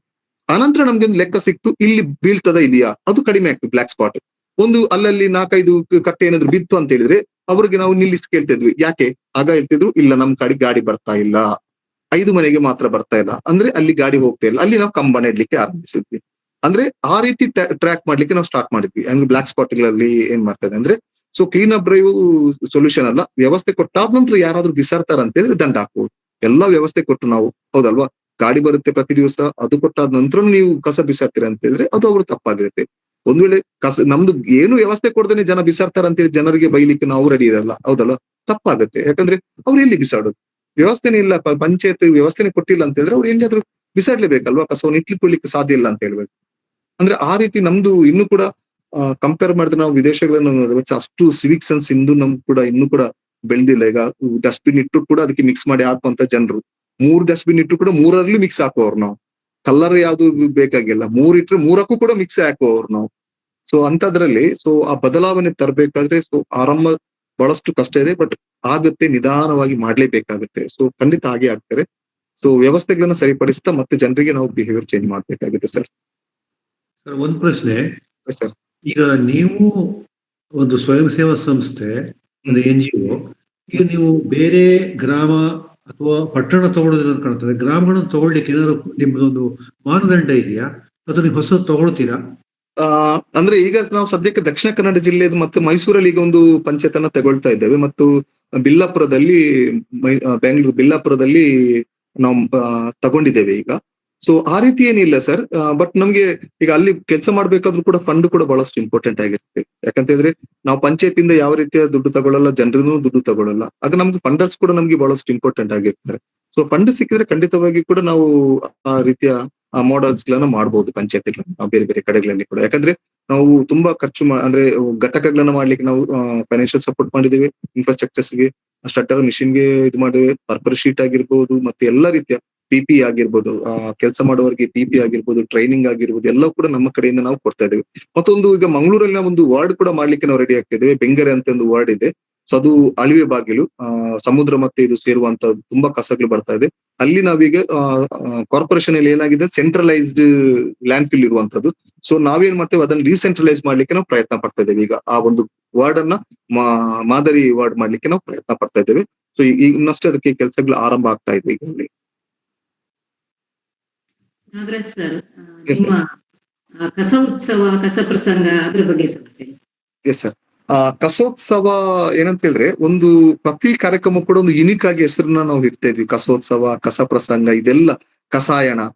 ಏನಂತ ಹೇಳಿದ್ರೆ ಜನರನ್ನ ಇದ್ರೊಟ್ಟಿಗೆ ಒಳಗೊಳ್ಳಿಸುವುದು ಬಹಳಷ್ಟು ಮುಖ್ಯ. ಕಸದ ಬಗ್ಗೆ ಜನರು ಮಾತಾಡ್ಬೇಕು. ಏನಾದ್ರೂ ಕಾರ್ಯಕ್ರಮ ಆಗ್ತಾ ಇರ್ಬೇಕು, ಜನರು ಕಸದ ಬಗ್ಗೆ ಮಾತಾಡ್ಬೇಕು, ಇಲ್ಲದ್ರೆ ಅದೇನಕ್ಕೂ ಬಿದ್ದೋಗುತ್ತೆ. ನಾವು ಅದಕ್ಕೆ ಕಸೋತ್ಸವ ಕಾರ್ಯಕ್ರಮ ಏನ್ ಮಾಡ್ದೇವೆ ಅಂತ ಹೇಳಿದ್ರೆ, ಎಲ್ಲ ಅದು ಶಾಲಾ ಮಕ್ಕಳಿಂದ ಹಿಡಿದು ಅವರೊಂದು ಜಾತ್ ಆಗಿರ್ಬೋದು, ಕಾಲೇಜ್ ಮಕ್ಕಳಿಂದ ಕ್ಲೀನ್ ಅಪ್ ಡ್ರೈವ್ ಆಗಿರ್ಬೋದು ಆ ದಿವಸ, ಮತ್ತೆ ಜನರು ಕೂಡ ಅಷ್ಟೇ ಅಲ್ಲಲ್ಲಿ ಬರುವಾಗ ಶರ್ಬತ್ ಕೊಡುವಂತ ಇರ್ಬೋದು, ಮತ್ತೆ ಎಲ್ಲ ಪಂಚಾಯತಿಗಳಲ್ಲಿ ಕೂಡ ಜೀರೋ ವೇಸ್ಟ್ ಅಲ್ಲಿ ಕಾರ್ಯಕ್ರಮಗಳು ಆಗ್ಬೇಕಾಗಿದೆ. ಯಾಕಂದ್ರೆ ಯಾವ ರೀತಿ ಸಿಂಗಲ್ ಯೂಸ್ ಪ್ಲಾಸ್ಟಿಕ್ ಅನ್ನು ಯೂಸ್ ಮಾಡುವಾಗಿಲ್ಲ. ಮನೆಗಳಲ್ಲಿ ದೊಡ್ಡ ದೊಡ್ಡ ಕಾರ್ಯಕ್ರಮ ಆದ್ರೂ ಕೂಡ ನಾವು ಜೀರೋ ವೇಸ್ಟ್ ಅಲ್ಲೇ ಮಾಡ್ತೇವೆ. ಸ್ಟೀಲ್ ಲೋಟ, ಸ್ಟೀಲ್ ಪ್ಲೇಟ್ಗಳನ್ನ, ಪ್ಲೇಟ್ ಬ್ಯಾಂಕ್ಗಳನ್ನ ನಾವು ಮಾಡಿದ್ದೇವೆ. ಸ್ಟೀಲ್ ಲೋಟಗಳನ್ನ ನಮ್ಮ ಕಡೆಯಿಂದ ಕೊಡ್ತಾ ಇದ್ದೇವೆ, ಅಥವಾ ಎಲ್ಲ ಪಂಚಾಯತ್ಗಳಿಗೂ ಸ್ಟೀಲ್ ಲೋಟಗಳನ್ನ ಪಡ್ಕೊಂಡಿದ್ದೇವೆ, ಈಗ ಎಲ್ಲ ತಗೊಂಡಿದ್ದಾರೆ. ಸೊ ಏನಾಗುತ್ತೆ, ಎಲ್ಲ ಪಂಚಾಯತ್ಗಳನ್ನ ಸೇರಿಸಲಿ ಬೇರೆ ಬೇರೆ ಕಾಂಪಿಟೇಷನ್ಸ್ ಗಳನ್ನ ಮಾಡ್ತಾ ಇದ್ದೇವೆ. ಮತ್ತೆ ಕಸದ ಬಗ್ಗೆನೇ ಒಂದಷ್ಟು, ಮತ್ತೆ ಕಸದಲ್ಲಿ ಕೆಲಸ ಮಾಡುವವರನ್ನು ಗುರುತಿಸೋದು. ಈಗ ಕಸದಲ್ಲಿ ಅಲ್ಲಿ ಘಟಕದಲ್ಲಿ ಕೆಲಸ ಮಾಡೋರಿಗೆ ಸನ್ಮಾನ ಕಾರ್ಯಕ್ರಮ ಆಗಿರ್ಬೋದು. ಅದೇ ರೀತಿ ಕಸಕ್ಕ ಇದಕ್ಕೆ ಸಪೋರ್ಟ್ ಮಾಡುವಂತ ಮನೆಗಳಿರ್ತದೆ ಕೆಲವರು, ತುಂಬಾ ಒಳ್ಳೆ ರೀತಿಯಲ್ಲಿ ಕಸವನ್ನು ಕೊಡೋರು, ಅವರನ್ನು ಗುರುತಿಸಿ ಅವರನ್ನ ಆ ವೇದಿಕೆಯ ಮೇಲೆ ಅವರನ್ನ ಗುರುತಿಸುವಂತ ಕೆಲಸಗಳನ್ನ. ಯಾಕಂತಂದ್ರೆ ಇದು ಇನ್ನೊಬ್ಬರಿಗೆ ಸ್ಫೂರ್ತಿ ಆಗಿರುತ್ತೆ, ನಾನು ಕೂಡ ಇದ್ರೊಟ್ಟಿಗೆ ಬರ್ಬೇಕು, ಇವರೊಟ್ಟಿಗೆ ಜಾಯ್ನ್ ಆಗ್ಬೇಕು ಅಂತ ಹೇಳಿ. ಇದು ಕಸ ಪ್ರಸಂಗ. ಕಸಾಯನ ಅಂತ ಒಂದು ಕಾರ್ಯಕ್ರಮ ಮಾಡಿದ್ವಿ ನಾವು. ಅದೇನಂತ ಹೇಳಿದ್ರೆ, ಕಾಲೇಜ್ ಶಾಲಾ ಮಕ್ಕಳಿಗೆ ಕಾಂಪಿಟೇಷನ್ಸ್, ಎಲ್ಲ ಕಾಂಪಿಟೇಷನ್ಸ್ ಕಸದ ಬಗ್ಗೆನೆ. ಕಸ ಬರಹ, ಕಸದ ಬಗ್ಗೆ ಪ್ರಬಂಧ ಬರೀಬೇಕು, ಕಸ ಹಾಡು, ಕಸದ ಬಗ್ಗೆ, ಈಗ ಕಸದ ಬಗ್ಗೆ 10 ಕಾರ್ಯಕ್ರಮಗಳನ್ನ ಮಾಡಿದ್ವಿ. ಉದ್ದೇಶ ಏನಂತ ಹೇಳಿದ್ರೆ, ಕಸದ ಬಗ್ಗೆ ಮಕ್ಕಳು ತಿಳಿಯೋದೊಟ್ಟಿಗೆ ಅವರ ಹೆತ್ತವರು ಕೂಡ ಅದರಲ್ಲಿ ಪಾರ್ಟಿಸಿಪೇಟ್ ಮಾಡ್ತಾರೆ. ಸೊ ಅದು ಕ್ರಾಫ್ಟ್ ರಚನೆ ಮಾಡ್ಲಿಕ್ಕೆ ಆಗಿರ್ಬೋದು ವೇಸ್ಟ್ ಅಲ್ಲಿ. ಅದೇ ರೀತಿ ಇವರು ಟೀಚರ್ಸ್ನವರು ಕೂಡ ಅದರಲ್ಲಿ ನಮ್ಮಲ್ಲಿಗೆ ಪಾರ್ಟಿಸಿಪೇಟ್ ಮಾಡ್ತಾ ಇದ್ದಾರೆ, ಯಾಕಂದ್ರೆ ಅವರು ಕೂಡ ತುಂಬಾ ಇದ್ದಾರೆ. ಸೊ ಒಂದು ಇದು ಮಾಡ್ಬೇಕಾದ್ರೆ ಆಶಾ ಕಾರ್ಯಕರ್ತರಾಗಿರ್ಬೋದು, ಅಂಗನವಾಡಿ ಕಾರ್ಯಕರ್ತರು, ಆ ಶಾಲೆಯ ಆ ಪಂಚಾಯತ್ನ ಶಾಲೆಗಳಾಗಿರ್ಬೋದು, ಇದು ಬಹಳಷ್ಟು ದೊಡ್ಡ ಪಾತ್ರವನ್ನು ವಹಿಸ್ತಾರೆ. ಸೊ ಯಾಕಂದ್ರೆ ಆಶಾ ಕಾರ್ಯಕರ್ತರು, ಅಂಗನವಾಡಿ ಕಾರ್ಯಕರ್ತರು, ಮತ್ತೆ ಶಾಲೆಯ ಮಕ್ಕಳು, ಮತ್ತೆ ಶಾಲೆಯ ಟೀಚರ್ಸ್ನವರು ತುಂಬಾ ರೀತಿ ಅವರನ್ನು ಕೂಡ ನಮ್ಮಲ್ಲಿ ಒಂದು ಬಾಂಧವ್ಯ ಬೆಳೆಸ್ಕೊಂಡಿದ್ರಿಂದ ಸೊ ಅವ್ರದ್ದು ಕೂಡ ಸಪೋರ್ಟ್ ಬೇಕಾಗಿರುತ್ತೆ. ಸೊ ಆ ಬದಲಾವಣೆಗಾದಾಗ ಜೀರೋ ವೇಸ್ಟ್ ಸ್ಕೂಲ್ಗಳನ್ನು ಮಾಡ್ತಾ ಇದ್ದೇವೆ ನಾವು. ಎಲ್ಲ ಶಾಲೆಗಳನ್ನು ಜೀರೋ ವೇಸ್ಟ್ ಸ್ಕೂಲ್ಗಳನ್ನಾಗಿ ಪರಿವರ್ತಿಸ್ತಾ ಇದ್ದೇವೆ. ಸೊ ಅಲ್ಲಿಂದ ಬದಲಾವಣೆ ಆಗ್ತಾ ಇದೆ. ಕೆಲವು ಶಾಲೆಗಳಲ್ಲಿ ಕಸವನ್ನ ತರಲಿಕ್ಕೆ ಮಕ್ಕಳಿಗೆ ನಾವು ಹೇಳ್ತೇವೆ, ನಿಮ್ಮ ಮನೇಲಿ ಇದ್ರೆ ಕಸ ಡ್ರೈ ವೇಸ್ಟ್ ನ ತಂದು ಕೊಡಿ, ಮನೆಯಲ್ಲಿ ಬಿಸಾಡಬೇಡಿ, ಇಷ್ಟು ಕಸ ತನ್ನಿ ಅಂತೇಳಿ ಅವರಿಗೆ ಏನಾದ್ರು ಗಿಫ್ಟ್ ಕೊಡುವಂತ ಸ್ಟಾರ್ಟಿಂಗ್ ಎಲ್ಲ ಗಿಮಿಕ್ಸ್ ಗಳನ್ನು ಕೂಡ ಮಾಡ್ತಾ ಇದ್ದೇವೆ ನಾವು. ಅಂದ್ರೆ ಆ ಒಂದು ಸೆಳೆತ ಎಲ್ಲರನ್ನು ಒಳಗೊಳ್ಳುವಂತ ಕಾರ್ಯಕ್ರಮಗಳನ್ನ ಮಾಡ್ಬೇಕೆಂಬ ನಿಟ್ಟಿನಲ್ಲಿ ಒಂದಷ್ಟು ಕಾರ್ಯಕ್ರಮ 15 ಕಾರ್ಯಕ್ರಮಗಳನ್ನ, ಬೇರೆ ಬೇರೆ ರೀತಿಯ ಕಾರ್ಯಕ್ರಮಗಳನ್ನು ಕೂಡ ನಾವು ಮಾಡ್ತಾ ಇದ್ದೇವೆ ಅಲ್ಲಿ. ಬೇರೆ ಯಾರಾದ್ರೂ ಪ್ರಶ್ನೆ ಇದ್ರೆ ಕೇಳ್ಬಹುದು. ಈಗ ಒಂದಿಷ್ಟು ಜಾಗ ಇದ್ರೆ ಮನೆಯಲ್ಲೇ ಕಾಂಪೋಸ್ಟ್ ಮಾಡೋದು ಒಳ್ಳೇದಲ್ವಾ? ಆ ರೀತಿ ಪ್ರೋತ್ಸಾಹ ಮಾಡೋ ಪ್ರಯತ್ನ ಏನಾದ್ರು ಮಾಡ್ತಾ ಇದ್ದೇವೆ. ಬಹಳಷ್ಟು ಕಡೆಗಳಲ್ಲಿ ನಾವು ಬಿನ್ ಕಂಪೋಸ್ಟ್ ಆಗಿರ್ಬೋದು, ಮತ್ತೆ ಪಾಟ್ ಕಂಪೋಸ್ಟ್ ಆಗಿರ್ಬೋದು, ಇದ್ರ ಬಗ್ಗೆ ಮಾಹಿತಿಗಳನ್ನ ಕೊಡ್ತಾ ಇದ್ದೇವೆ. ವಿಪರ್ಯಾಸ ಅದೇ ನಾನು ಹೇಳಿದಲ್ವಾ, ಫ್ಲಾಟ್ಗಳಲ್ಲಿ ಜಾಸ್ತಿ, ಈಗ ಫ್ಲಾಟ್ಗಳು ಜಾಸ್ತಿ ಆಗಿರುತ್ತೆ ನಮ್ಮ ಕಡೆ, ಫ್ಲಾಟ್ಗಳು ಜಾಸ್ತಿ ಆಗ್ತಾ ಇದೆ. ಮತ್ತು ಟೆರೆಸ್ ಗಾರ್ಡನ್ಗೂ ಕೂಡ ನಾವು ಪ್ರಯತ್ನ ಮಾಡ್ತಾ ಇದ್ದೇವೆ. ಈಗ ಕೆಲವು ಕಡೆಗಳಲ್ಲಿ ಇದು ಪ್ರಯತ್ನ ಆಗ್ತಾ ಇದ್ದಾರೆ. ಸೊ ಮಾಡ್ತಾ ಇದ್ದೇವೆ ಟೆರೆಸ್ ಗಾರ್ಡನ್ ಮಾಡ್ಲಿಕ್ಕೆ, ಅವು ಗೊಬ್ಬರವನ್ನ ಅಬರೇ ಮಾಡ್ಲಿಕ್ಕೆ ಕೆಲವು ಪಂಚಾಯತ್ಗಳಲ್ಲಿ ಇದ್ದಾರೆ. ಈಗ ಪಂಚಾಯತ್ಗಳಲ್ಲಿ ಮನೆಗಳಲ್ಲಿ ಕಂಪೋಸ್ಟ್ ಮಾಡುವಂತದ್ದು. ಆದ್ರೆ ಜನರು ಇನ್ನು ಕೂಡ ಏನಂತ ಹೇಳಿದ್ರೆ, ಮನೆಯಲ್ಲಿ ಮಾಡಿದ ಕೂಡ ಅದ್ರಲ್ಲಿ ಹುಳ ಬರುತ್ತೆ, ವಾಸನೆ ಬರುತ್ತೆ ಅಂತ ಹೇಳಿ ಇನ್ನು ಕೂಡ ಇದು ಮಾಡ್ತಾ ಇದ್ದಾರೆ. ಸೊ ಕೆಲವರು ಆಸಕ್ತರು ಅದನ್ನು ಮಾಡ್ತಾ ಇದ್ದಾರೆ, ಮತ್ತು ಅದನ್ನ ತರಕಾರಿ ಕೂಡ ಬೆಳೆಸ್ತಾ ಇದ್ದಾರೆ. ಈಗ ನಾವು ಕೂಡ ನಮ್ಮ ಘಟಕದಲ್ಲಿ ತರಕಾರಿಗಳನ್ನ ಬೆಳೆಸ್ತಾ ಇದ್ದಾರೆ. ಸಂಜೀನು ಕೂಡ ಮಹಿಳೆಯರು ಆ ಗೊಬ್ಬರವನ್ನೇ ಬಳಸಿ ತರಕಾರಿಗಳನ್ನ ಇದು ಮಾಡ್ತಾ ಇದ್ದಾರೆ. ಸೊ ನೀವು ಹೇಳಿದಾಗೆ ಮ್ಯಾಮ್ ಅತಿ ಹೆಚ್ಚು ಪ್ರಾಕ್ಟೀಸ್ ಆಗಿರ್ಬೇಕಾಗಿರೋದು ಮನೆಯಲ್ಲಿ ಕಂಪೋಸ್ಟ್ ಮಾಡುವಂತದ್ದು. ಯಾವಾಗ ಬರುತ್ತೆ ಆವಾಗ ಕಸದ ಒಂದು 50% ಸಮಸ್ಯೆ ಕಡಿಮೆ ಆಗುತ್ತೆ ಮ್ಯಾಮ್.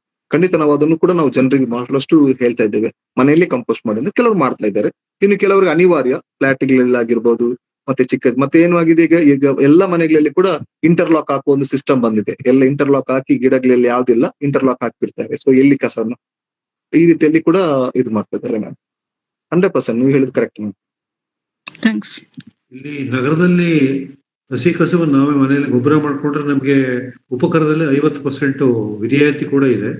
ಇದು ಒಳ್ಳೆ ಒಳ್ಳೆ ಹೌದು, ಮನೆಯಲ್ಲೇ ಮಾಡಿದಷ್ಟು ಬಹಳಷ್ಟು ಒಳ್ಳೇದು. ಮನೆಯಲ್ಲೇ ಗೊಬ್ಬರಗಳನ್ನ ಮಾಡುವಂತದ್ದು. ಗೊಬ್ಬರಕ್ಕೆ ಬೇಕಾಗಿಲ್ಲ ಸರ್, ಒಂದು ಮನೆಯಲ್ಲಿ ಜಾಸ್ತಿ ಅಂದ್ರೆ 400-500 ಗ್ರಾಮ್ ಆಗಿರ್ಬೋದು ಒಂದು ಕಸವನ್ನ. ಅದನ್ನ ಯಾವ್ದು ಮರದ ಬುಡಕ್ಕೆ ಹಾಕಿದ್ರು ಕೂಡ ಅದು ಗೊಬ್ಬರ ಆಗ್ಬಿಡುತ್ತೆ. ಆದ್ರೆ ಏನ್ ಮಾಡ್ತಾರೆ ಜನರು ಎಲ್ಲವನ್ನ ಮಿಕ್ಸ್ ಮಾಡಿ ಕೊಡುವಂತ ಪರಿಪಾಠವನ್ನ ಬೆಳೆಸ್ಬಿಟ್ಟಿದ್ದಾರೆ. ಯಾಕಂದ್ರೆ ಅದು ಸ್ಟಾರ್ಟಿಂಗ್ ಅಲ್ಲಿ ಅಭ್ಯಾಸ ಆಗ್ಬಿಟ್ಟಿದೆ ಎಲ್ಲವನ್ನ ಮಿಕ್ಸ್ ಮಾಡಿ.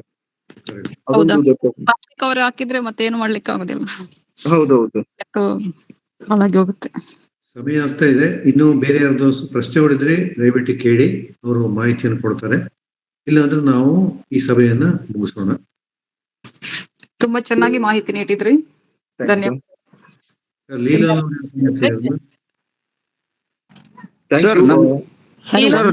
ಒಂದು ಸಜೆಷನ್ ಏನಂತ ಅಂದ್ರೆ, ಇವಾಗ ನೋಡಿ ಗ್ಯಾಸ್ ಕಡಿಮೆ ಆಗ್ತಿರೋದ್ರಿಂದ ಎಲ್ಲ ಸೌದೆ ಒಲೆ ಬಯೋಗ್ಯಾಸ್ ಮಾಡೋದಕ್ಕೆ ಪ್ಲಾನ್ ಮಾಡ್ತಾ ಇದ್ದಾರೆ. ಹೌದು, ಇದು ಸರ್ಕಾರದ ಮಟ್ಟದಲ್ಲಿ ಆದಾಗ ಮಾತ್ರ ಬದಲಾವಣೆ ಸಾಧ್ಯ ಸರ್. ಒಂದು ಜನನು ಇದಕ್ಕೆ ಸಪೋರ್ಟ್ ಮಾಡ್ಬೇಕು.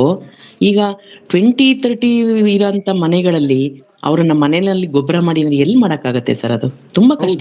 ತುಂಬಾ ಕಷ್ಟ ಆಗುತ್ತೆ. ಹೌದು, ಇದು ಸರ್ಕಾರ ಮಟ್ಟದಲ್ಲೂ ಬರ್ಬೇಕು. ಬಯೋಗ್ಯಾಸ್ ಪ್ಲಾಂಟ್ ಗಳನ್ನ ಮಾಡಿದಾಗ ನಮ್ಗೆ ವೆಟ್ ವೇಸ್ಟ್ ಸರಾಗವಾಗಿ ಹೋಗುತ್ತೆ. ಅದೊಂದು ಸರ್ಕಾರ ಮಟ್ಟದಲ್ಲಿ ನಾವೆಲ್ಲರೂ ಅದನ್ನ ಒಂದು ರಿಕ್ವೆಸ್ಟ್ ಮಾಡೋ ತರ ಒಂದು ಕ್ಲಸ್ಟರ್ ವೈಸ್ ಮಾಡ್ಬೇಕಾಗತ್ತೆ. ಯಾಕಂತಂದ್ರೆ ಒಂದೇ ಪಂಚಾಯತ್ ಅಲ್ಲಿ ಬಯೋಗ್ಯಾಸ್ ಮಾಡ್ಲಿಕ್ಕೆ ಅಲ್ಲ, ಇಲ್ಲೆಲ್ಲ ಬರ್ತದೆ 700 kg 800 kg ಕಸಗಳು ಬರ್ತಾ ಇದೆ, ಮಾಡ್ಬೋದು. ಬಟ್ ಎಂದ್ರೆ ಅದ್ರಲ್ಲಿ ಎಲ್ಲಾ ರೀತಿಯ ಕಸಗಳು ಬರ್ತಾ ಇರುತ್ತೆ, ಬರುವಂತದ್ದು ಲಿಕ್ವಿಡ್ ಜಾಸ್ತಿ ಬರುವಂತದ್ದು ಇರುತ್ತೆ. ಸೊ ಅವಾಗ ಕ್ಲಸ್ಟರ್ ವೈಸ್ ಮಾಡಿ ದೊಡ್ಡ ರೀತಿಯಲ್ಲಿ, ಯಾಕಂದ್ರೆ ಪಂಚಾಯತ್ ಅಷ್ಟು ಅನುದಾನ ಇಲ್ಲ. ಯಾಕಂದ್ರೆ ಒಂದೊಂದು ಪಂಚಾಯತ್ ಬಯೋಗ್ಯಾಸ್ ಮಾಡ್ಬೇಕಾದ್ರೆ ಜಾಗ ಬೇಕು, ಇದೆಲ್ಲ ಬೇಕಾಗುತ್ತೆ. ಸೊ ಗೊಬ್ಬರನೂ ಕೂಡ ಆಗ್ತಾ ಇದೆ. ಬಟ್ ನೀವು ಹೇಳಿದಾಗೆ ಗ್ಯಾಸ್ ಬಗ್ಗೆ ಬಯೋಗ್ಯಾಸ್ ಅನ್ನ ಜಾಸ್ತಿ ಇದು ಮಾಡಬಹುದು, ಆಗ್ತಾ ಇದೆ ಕೆಲವು ಕಡೆಗಳಲ್ಲಿ, ಕೆಲವು ನಗರಗಳಲ್ಲಿ ಆಗ್ತಾ ಇದೆ. ಬಟ್ ಸಣ್ಣ ಮಟ್ಟದಲ್ಲಿ ಆಗುವಂತದ್ದು ಅದು ದೊಡ್ಡ ರೀತಿಯಲ್ಲಿ ಬೆಳಿಬೇಕಾಗಿದೆ ಮುಂದೆ. ಈಗ ಮನೆಗಳಲ್ಲಿ ಗೊಬ್ಬರ ಮಾಡಿ ಅಂದಾಗ ಅವ್ರ ಸಮಸ್ಯೆ ಹೇಳೋದು ಇದನ್ನೇ, ನಮಗೆ 20-30 ಸೈಟ್ ಅಲ್ಲಿ ಮನೆ ಕಟ್ಟಿದೀವಿ, ಇದಕ್ಕೆ ಜಾಗ ಇಲ್ಲ, ಸ್ಮೆಲ್ ಬರುತ್ತೆ, ನುಸಿ ಬರುತ್ತೆ, ಹುಳಗಳು ಹೊರಗಡೆ ಬರುತ್ತೆ. ನಾವೊಂದು ಎಲ್ಲರೂ ಸೇರಿ ಒಂದು ಸರ್ಕಾರಕ್ಕೆ ನಾವು ದೊಡ್ಡದಾಗಿ ಒತ್ತಡ ಹಾಕ್ಬೇಕು ಇದನ್ನ. ಅವಾಗ ನೋಡಿ ಬಯೋಗ್ಯಾಸ್ ಪ್ಲಾಂಟ್ ಗಳು ಜಾಸ್ತಿ ಆಗ್ತಾ ಹೋಗುತ್ತೆ. ಅದು ಎಷ್ಟು ವಾರ ಆದ್ರೂ ನಮ್ಗೆ ಟೆನ್ಷನ್ ಇರಲ್ಲ ಅಷ್ಟೇ. ಅದೇನಾದ್ರೂ ನಾವು ಯಾರನ್ನ ಅವಲಂಬಿಸ್ಬೇಕಾಗಿದಾವೆ. ಯಾಕಂದ್ರೆ ನಿಜವಾಗ್ಲೂ ಅಂತ ಹೇಳಿದ್ರೆ ಅಷ್ಟು ಸೋರ್ಸ್ ಇದೆ ಸರ್, ನಮ್ಮ ಕರೆಕ್ಟ್ ಆಗಿ ಯೂಸ್ ಮಾಡಿದ್ರೆ ವೇಸ್ಟ್ ಎಲ್ಲ ಅಷ್ಟು ಸೋರ್ಸ್ ಇದೆ. ಬೇರೆ ಈಗ ಸೋಲಾರ್ ಅದೇ ಎಷ್ಟು ಸೋರ್ಸ್ ಇದೆ, ನಾವು ಅದನ್ನ ಬಳಸ್ಕೊಂಡಿಲ್ಲ ಅಷ್ಟೇ. ನಮ್ಮ ಹತ್ರ ಸಮುದ್ರ ಇದೆ, ಸಮುದ್ರವನ್ನೇ ಬಳಸ್ಕೊಂಡಿಲ್ಲ ನಾವು ಸರಿಯಾಗಿ. ನಾನು ಸೌದಿ ಅರೇಬಿಯಾದಲ್ಲಿ ಇದ್ದೆ 14 ವರ್ಷ, ಒಂದು ದಿವಸ ನೀರಿಗೆ ಕೊರತೆ ಇಲ್ಲದೆ ಬದುಕಿದವ ನಾನು 14 ವರ್ಷ ಸೌದಿ ಅರೇಬಿಯಾದಲ್ಲಿ. ಸೊ ಇಲ್ಲಿ ಇಷ್ಟು ನೀರು ಬಂದು ಮಳೆ ಬಂದು ಕಡಲಿದ್ರು ಕೂಡ ನೀವು ನೀರಿಗೆ ಆಕಾರ ಬರ್ತದೆ, ನದಿಗಳು ಇದ್ದು ಕೂಡ ಅಲ್ಲಿ ಮಳೆನೆ ಬರದ ಊರಲ್ಲಿ ನೀರಿಗೆ ಒಂದು ಸಮಸ್ಯೆ ಇಲ್ಲ. ಸೊ ನಾವು ಬಳಸ್ಕೊಳ್ಳಿಲ್ಲ, ಸೋರ್ಸ್ ಇದೆ ನಮ್ಮಲ್ಲಿ. ಬಟ್ ಸರ್ಕಾರಗಳು ಅದನ್ನು ಬಳಸ್ಕೊಳ್ಳೋದು ಬಹಳಷ್ಟು ಇಂಪಾರ್ಟೆಂಟ್ ಆಗಿರುತ್ತೆ. ಗ್ರಾಮ ಪಂಚಾಯತ್ ಅಂತ ಹೇಳಿ ಹೇಳಿದ್ರಲ್ಲ ಸರ್ ನೀವು. ಗ್ರಾಮ ಪಂಚಾಯತ್ ನಲ್ಲಿ ಆಗುವಾಗ ತೆಂಗಿನ ಮರ ಆದ್ರೂ ಒಂದು ಇರ್ತದಲ್ಲ, ಅವರಿಗೆ ಆ ತರ ಟ್ರೈನಿಂಗ್ ಕೊಟ್ರೆ ಒಂದು ತೆಂಗಿನ ಮರದ ಬುಡದಲ್ಲಾದ್ರೂ ಮಾಡ್ಲಿಕ್ಕೆ ಅವಕಾಶ ಉಂಟಲ್ಲ ಅವರಿಗೆ. ಅವಾಗ ಸಪರೇಟ್ ಮಾಡಿ ಕೊಳೆಯುವ ವಸ್ತುಗಳನ್ನೆಲ್ಲ ತೆಂಗಿನ ಮರದ ಬುಡದಲ್ಲಿ ಕೊಳಿಸ್ಲಿಕ್ಕೆ ಹೇಳ್ಬೋದಲ್ಲ. ಹೌದು ಮ್ಯಾಮ್, ಖಂಡಿತ ನಾವು ಪಟ್ಟಣ ಪಂಚಾಯತ್ ಅಥವಾ ದೊಡ್ಡ ಇದ್ರಲ್ಲಿ ಸರಿ ನೀವು ಹೇಳಿರುವಂತದ್ದೆಲ್ಲ. ಆದ್ರೆ ಗ್ರಾಮ ಪಂಚಾಯತ್ ನಲ್ಲಿ ಅಂತ ಹೇಳಿದ್ರೆ, ನಾನು ಗ್ರಾಮ ಪಂಚಾಯತ್ ನಲ್ಲೂ ಇದ್ದವಳು, ಹಳ್ಳಿಯವಳು ನಾನು. ಇಲ್ಲಿ ಬಂದು ಪೇಟೆ ಪಟ್ಟಣ, ಬಾಂಬೆ ಅಂತ ಪಟ್ಟಣದಲ್ಲೂ ಬದುಕಿ ಗೊತ್ತಿರುವ ಕಾರಣ ನಾನು ಹೇಳ್ತಾ ಇರೋದು. ಈಗ ಎಂತ ಹೇಳಿದ್ರೆ ಫ್ಲಾಟ್ಗಳಲ್ಲಿ, ಹೈ ರೈಸ್ ಬಿಲ್ಡಿಂಗ್ ಗಳಲ್ಲಿ ಅಫ್ಕೋರ್ಸ್ ನಮ್ಗೆ ಕಷ್ಟ ಇದೆ. ನೀವು ಹೇಳಿದಾಗೆ ಕಲೆಕ್ಷನ್ ಮಾಡ್ಬೇಕಾಗ್ತದೆ. ಆದ್ರೆ ಇದು ತೊಂದ್ರೆ ಇಲ್ಲ ಅಲ್ಲ, ಅದನ್ನ ಟ್ರೈನ್ ಮಾಡ್ಬೇಕು ಅಲ್ವಾ? ಒಂದು ನಿಮ್ಮ ಮಾತಕ್ಕೆ ಸರಿ ಮ್ಯಾಮ್. ಕೆಲವರು ಆ ರೀತಿಯಲ್ಲಿ ತೆಂಗಿನ ಬುಡಕ್ಕೆ ಆಗ್ತಾ ಇದ್ದಾರೆ. ಬಟ್ ನಾನು ಮೊದಲೇ ಹೇಳಿದೆ, ನಾವು ಸೆಲೆಕ್ಟ್ ಮಾಡಿದಂತ ಪಂಚಾಯತ್ ಎಲ್ಲ ಕೂಡ ಕಾರ್ಪೊರೇಷನ್ ಪಕ್ಕದಲ್ಲಿರುವಂತ ಪಂಚಾಯತ್, ಸುತ್ತಮುತ್ತ ಎಲ್ಲ ಕೂಡ ನಗರೀಕರಣ ಆಗಿರುವಂತದ್ದು ಅದು ಇನ್ನು ಕಾರ್ಪೊರೇಷನ್ಗೆ ಸೇರ್ಲೂಬಹುದು ಕೆಲವು ದಿವಸಗಳಲ್ಲಿ. ಯಾಕಂದ್ರೆ ಎಲ್ಲ ಕೂಡ ಫ್ಲಾಟ್ಗಳಾಗ್ತಾ ಇದೆ, ಹೈವೇಗಳಾಗೋದ್ರಿಂದ ಮತ್ತೆ ನದಿ ಬದಿ ಇರೋದ್ರಿಂದ ಏನಾಗಿದೆ ಅಂತ ಹೇಳಿದ್ರೆ ದೊಡ್ಡ ರೀತಿಯಲ್ಲಿ ಆ ಬದಲಾವಣೆ ಆಗ್ತಾ ಇರುವಂತದ್ದು ಒಂದು. ಎರಡನೇದು ಏನಂತ ಹೇಳಿದ್ರೆ ನಮ್ ಕಡೆ ಈ ಕಸವನ್ನ ಈ ವೆಟ್ ವೇಸ್ಟ್ ಅನ್ನ ಗಿಡಗಳಿಗೆ ಯಾಕೆ ಹಾಕಲ್ಲ ಅಂತ, ಕೆಲವರು ಹಾಕ್ತಾರೆ ಕೆಲವರು ಹಾಕಲ್ಲ. ಯಾಕಂದ್ರೆ ನಮ್ಮಲ್ಲಿ ಮೀನು ತಿನ್ನುವವರು ಜಾಸ್ತಿ ಇರ್ತಾರೆ, ಅದರಲ್ಲೂ ಕೂಡ ಸಿಗಡಿ ಮತ್ತೆ ಕ್ರ್ಯಾಬ್ ಇದೆಲ್ಲ ತಿನ್ನುವವರು ಇರ್ತಾರೆ. ಸೊ ಇದೇನಾಗುತ್ತೆ, ಇದು ಬಹಳಷ್ಟು ವಾಸನೆ ಬರುತ್ತೆ. ಒಂದ್ ವೇಳೆ ಅಲ್ಲಿಗೆ ಹಾಕಿ ತುಂಬಾ ವಾಸನೆ ಬರುತ್ತೆ ಎಂಬ ಕಾರಣಕ್ಕೆ ಏನ್ ಮಾಡ್ತಾರೆ ಅಂತ ಗೊತ್ತಾ, ಅದನ್ನ ಕಸದಲ್ಲಿ ಕೊಟ್ಟು ಬಿಡುವಂತದ್ದು.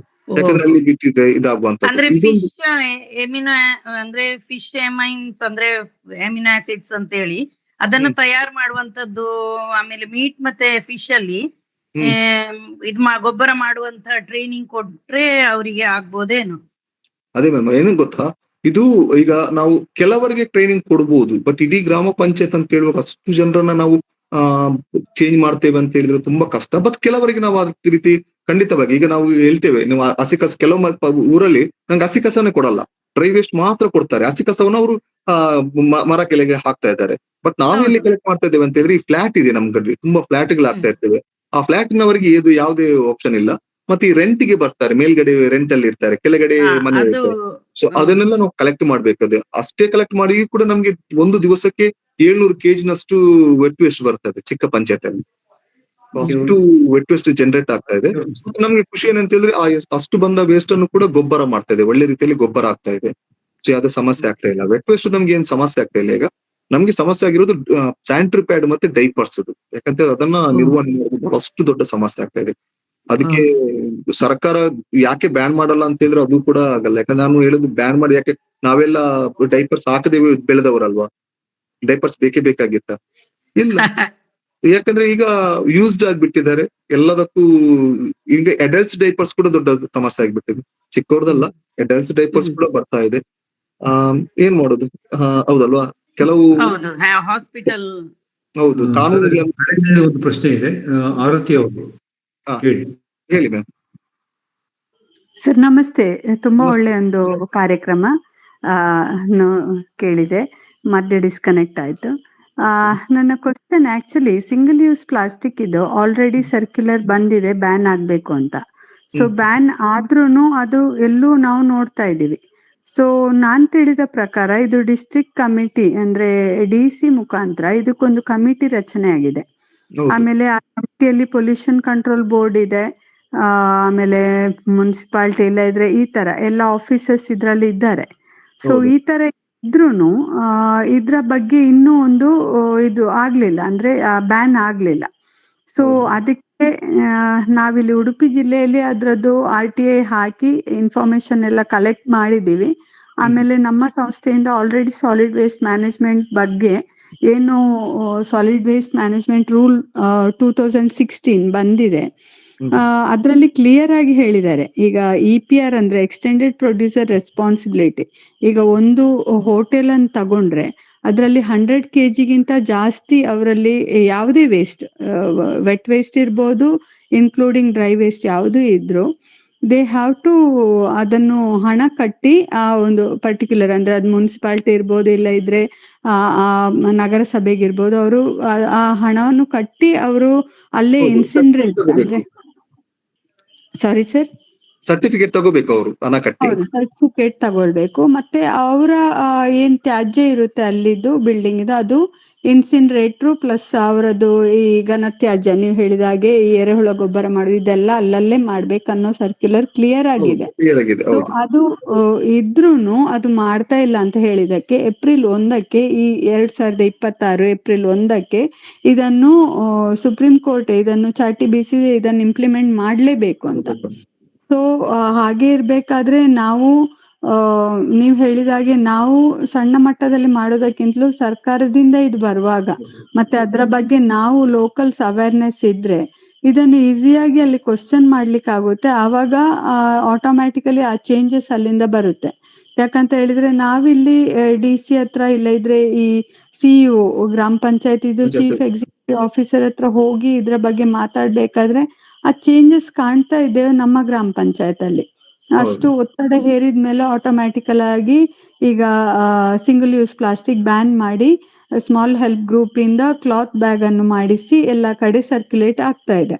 ಹೌದು.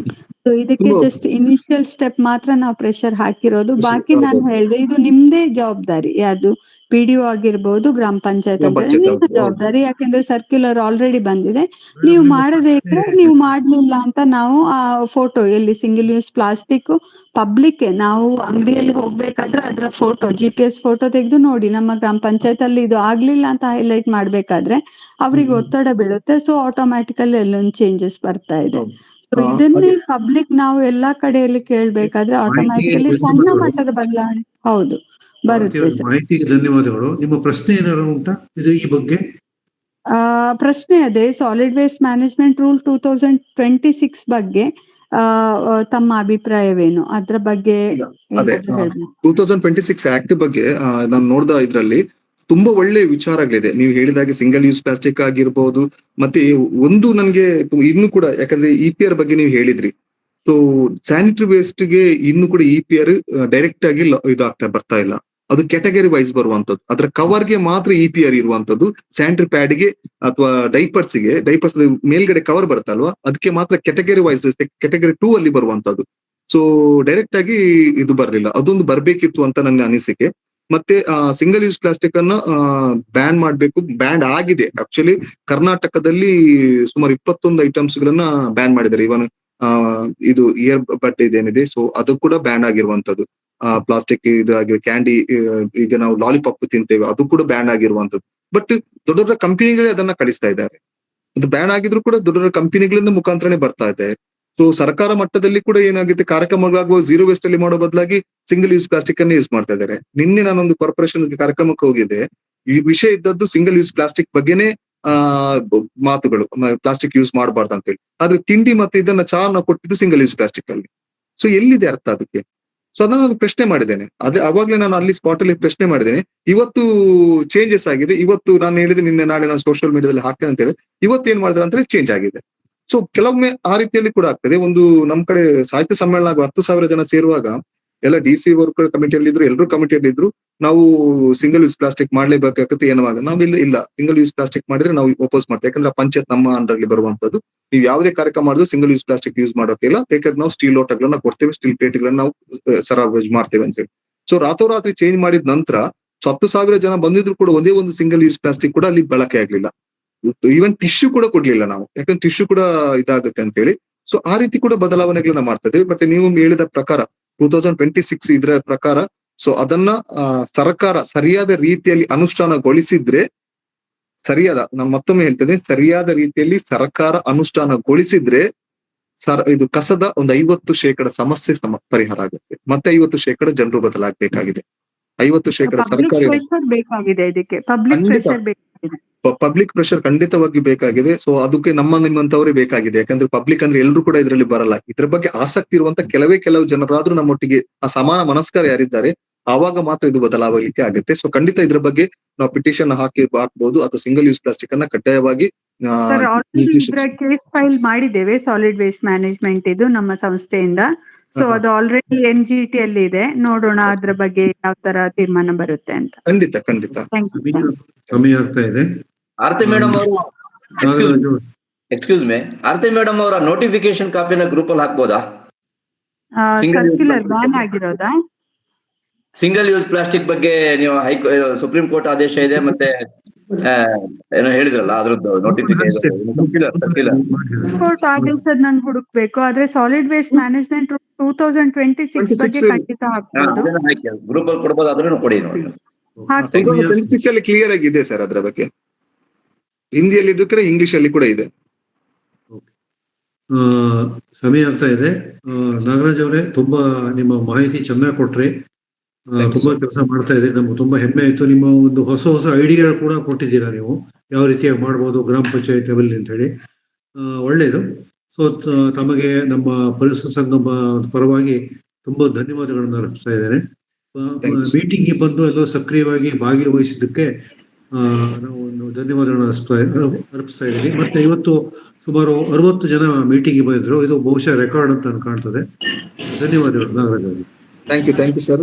ಥ್ಯಾಂಕ್ ಯು ಸರೋಜಾ ಮ್ಯಾಮ್, ನಮ್ಮನ್ನ ಫಸ್ಟ್ ಕರೆದಕ್ಕೆ. ಸೊ ನಿಮ್ಗೂ ಕೂಡ ಥ್ಯಾಂಕ್ ಯು ಸರ್. ಸೊ ಎಲ್ರು ಕೂಡ ಥ್ಯಾಂಕ್ ಯು. ಖಂಡಿತವಾಗಿಯೂ ಮತ್ತೆ ಬೇರೆ ಬೇರೆ ಕಾರ್ಯಕ್ರಮಗಳಲ್ಲಿ ನಾವು ಒಟ್ಟಾಗೋಣ, ಸಮಾನವಾಗಿ ಈ ಪರಿಸರ ಉಳಿಸುವ ಕೆಲಸಗಳನ್ನ ಮಾಡೋಣ ನಾವು. ಧನ್ಯವಾದಗಳು. ಧನ್ಯವಾದಗಳು. ಧನ್ಯವಾದ. ಧನ್ಯವಾದ.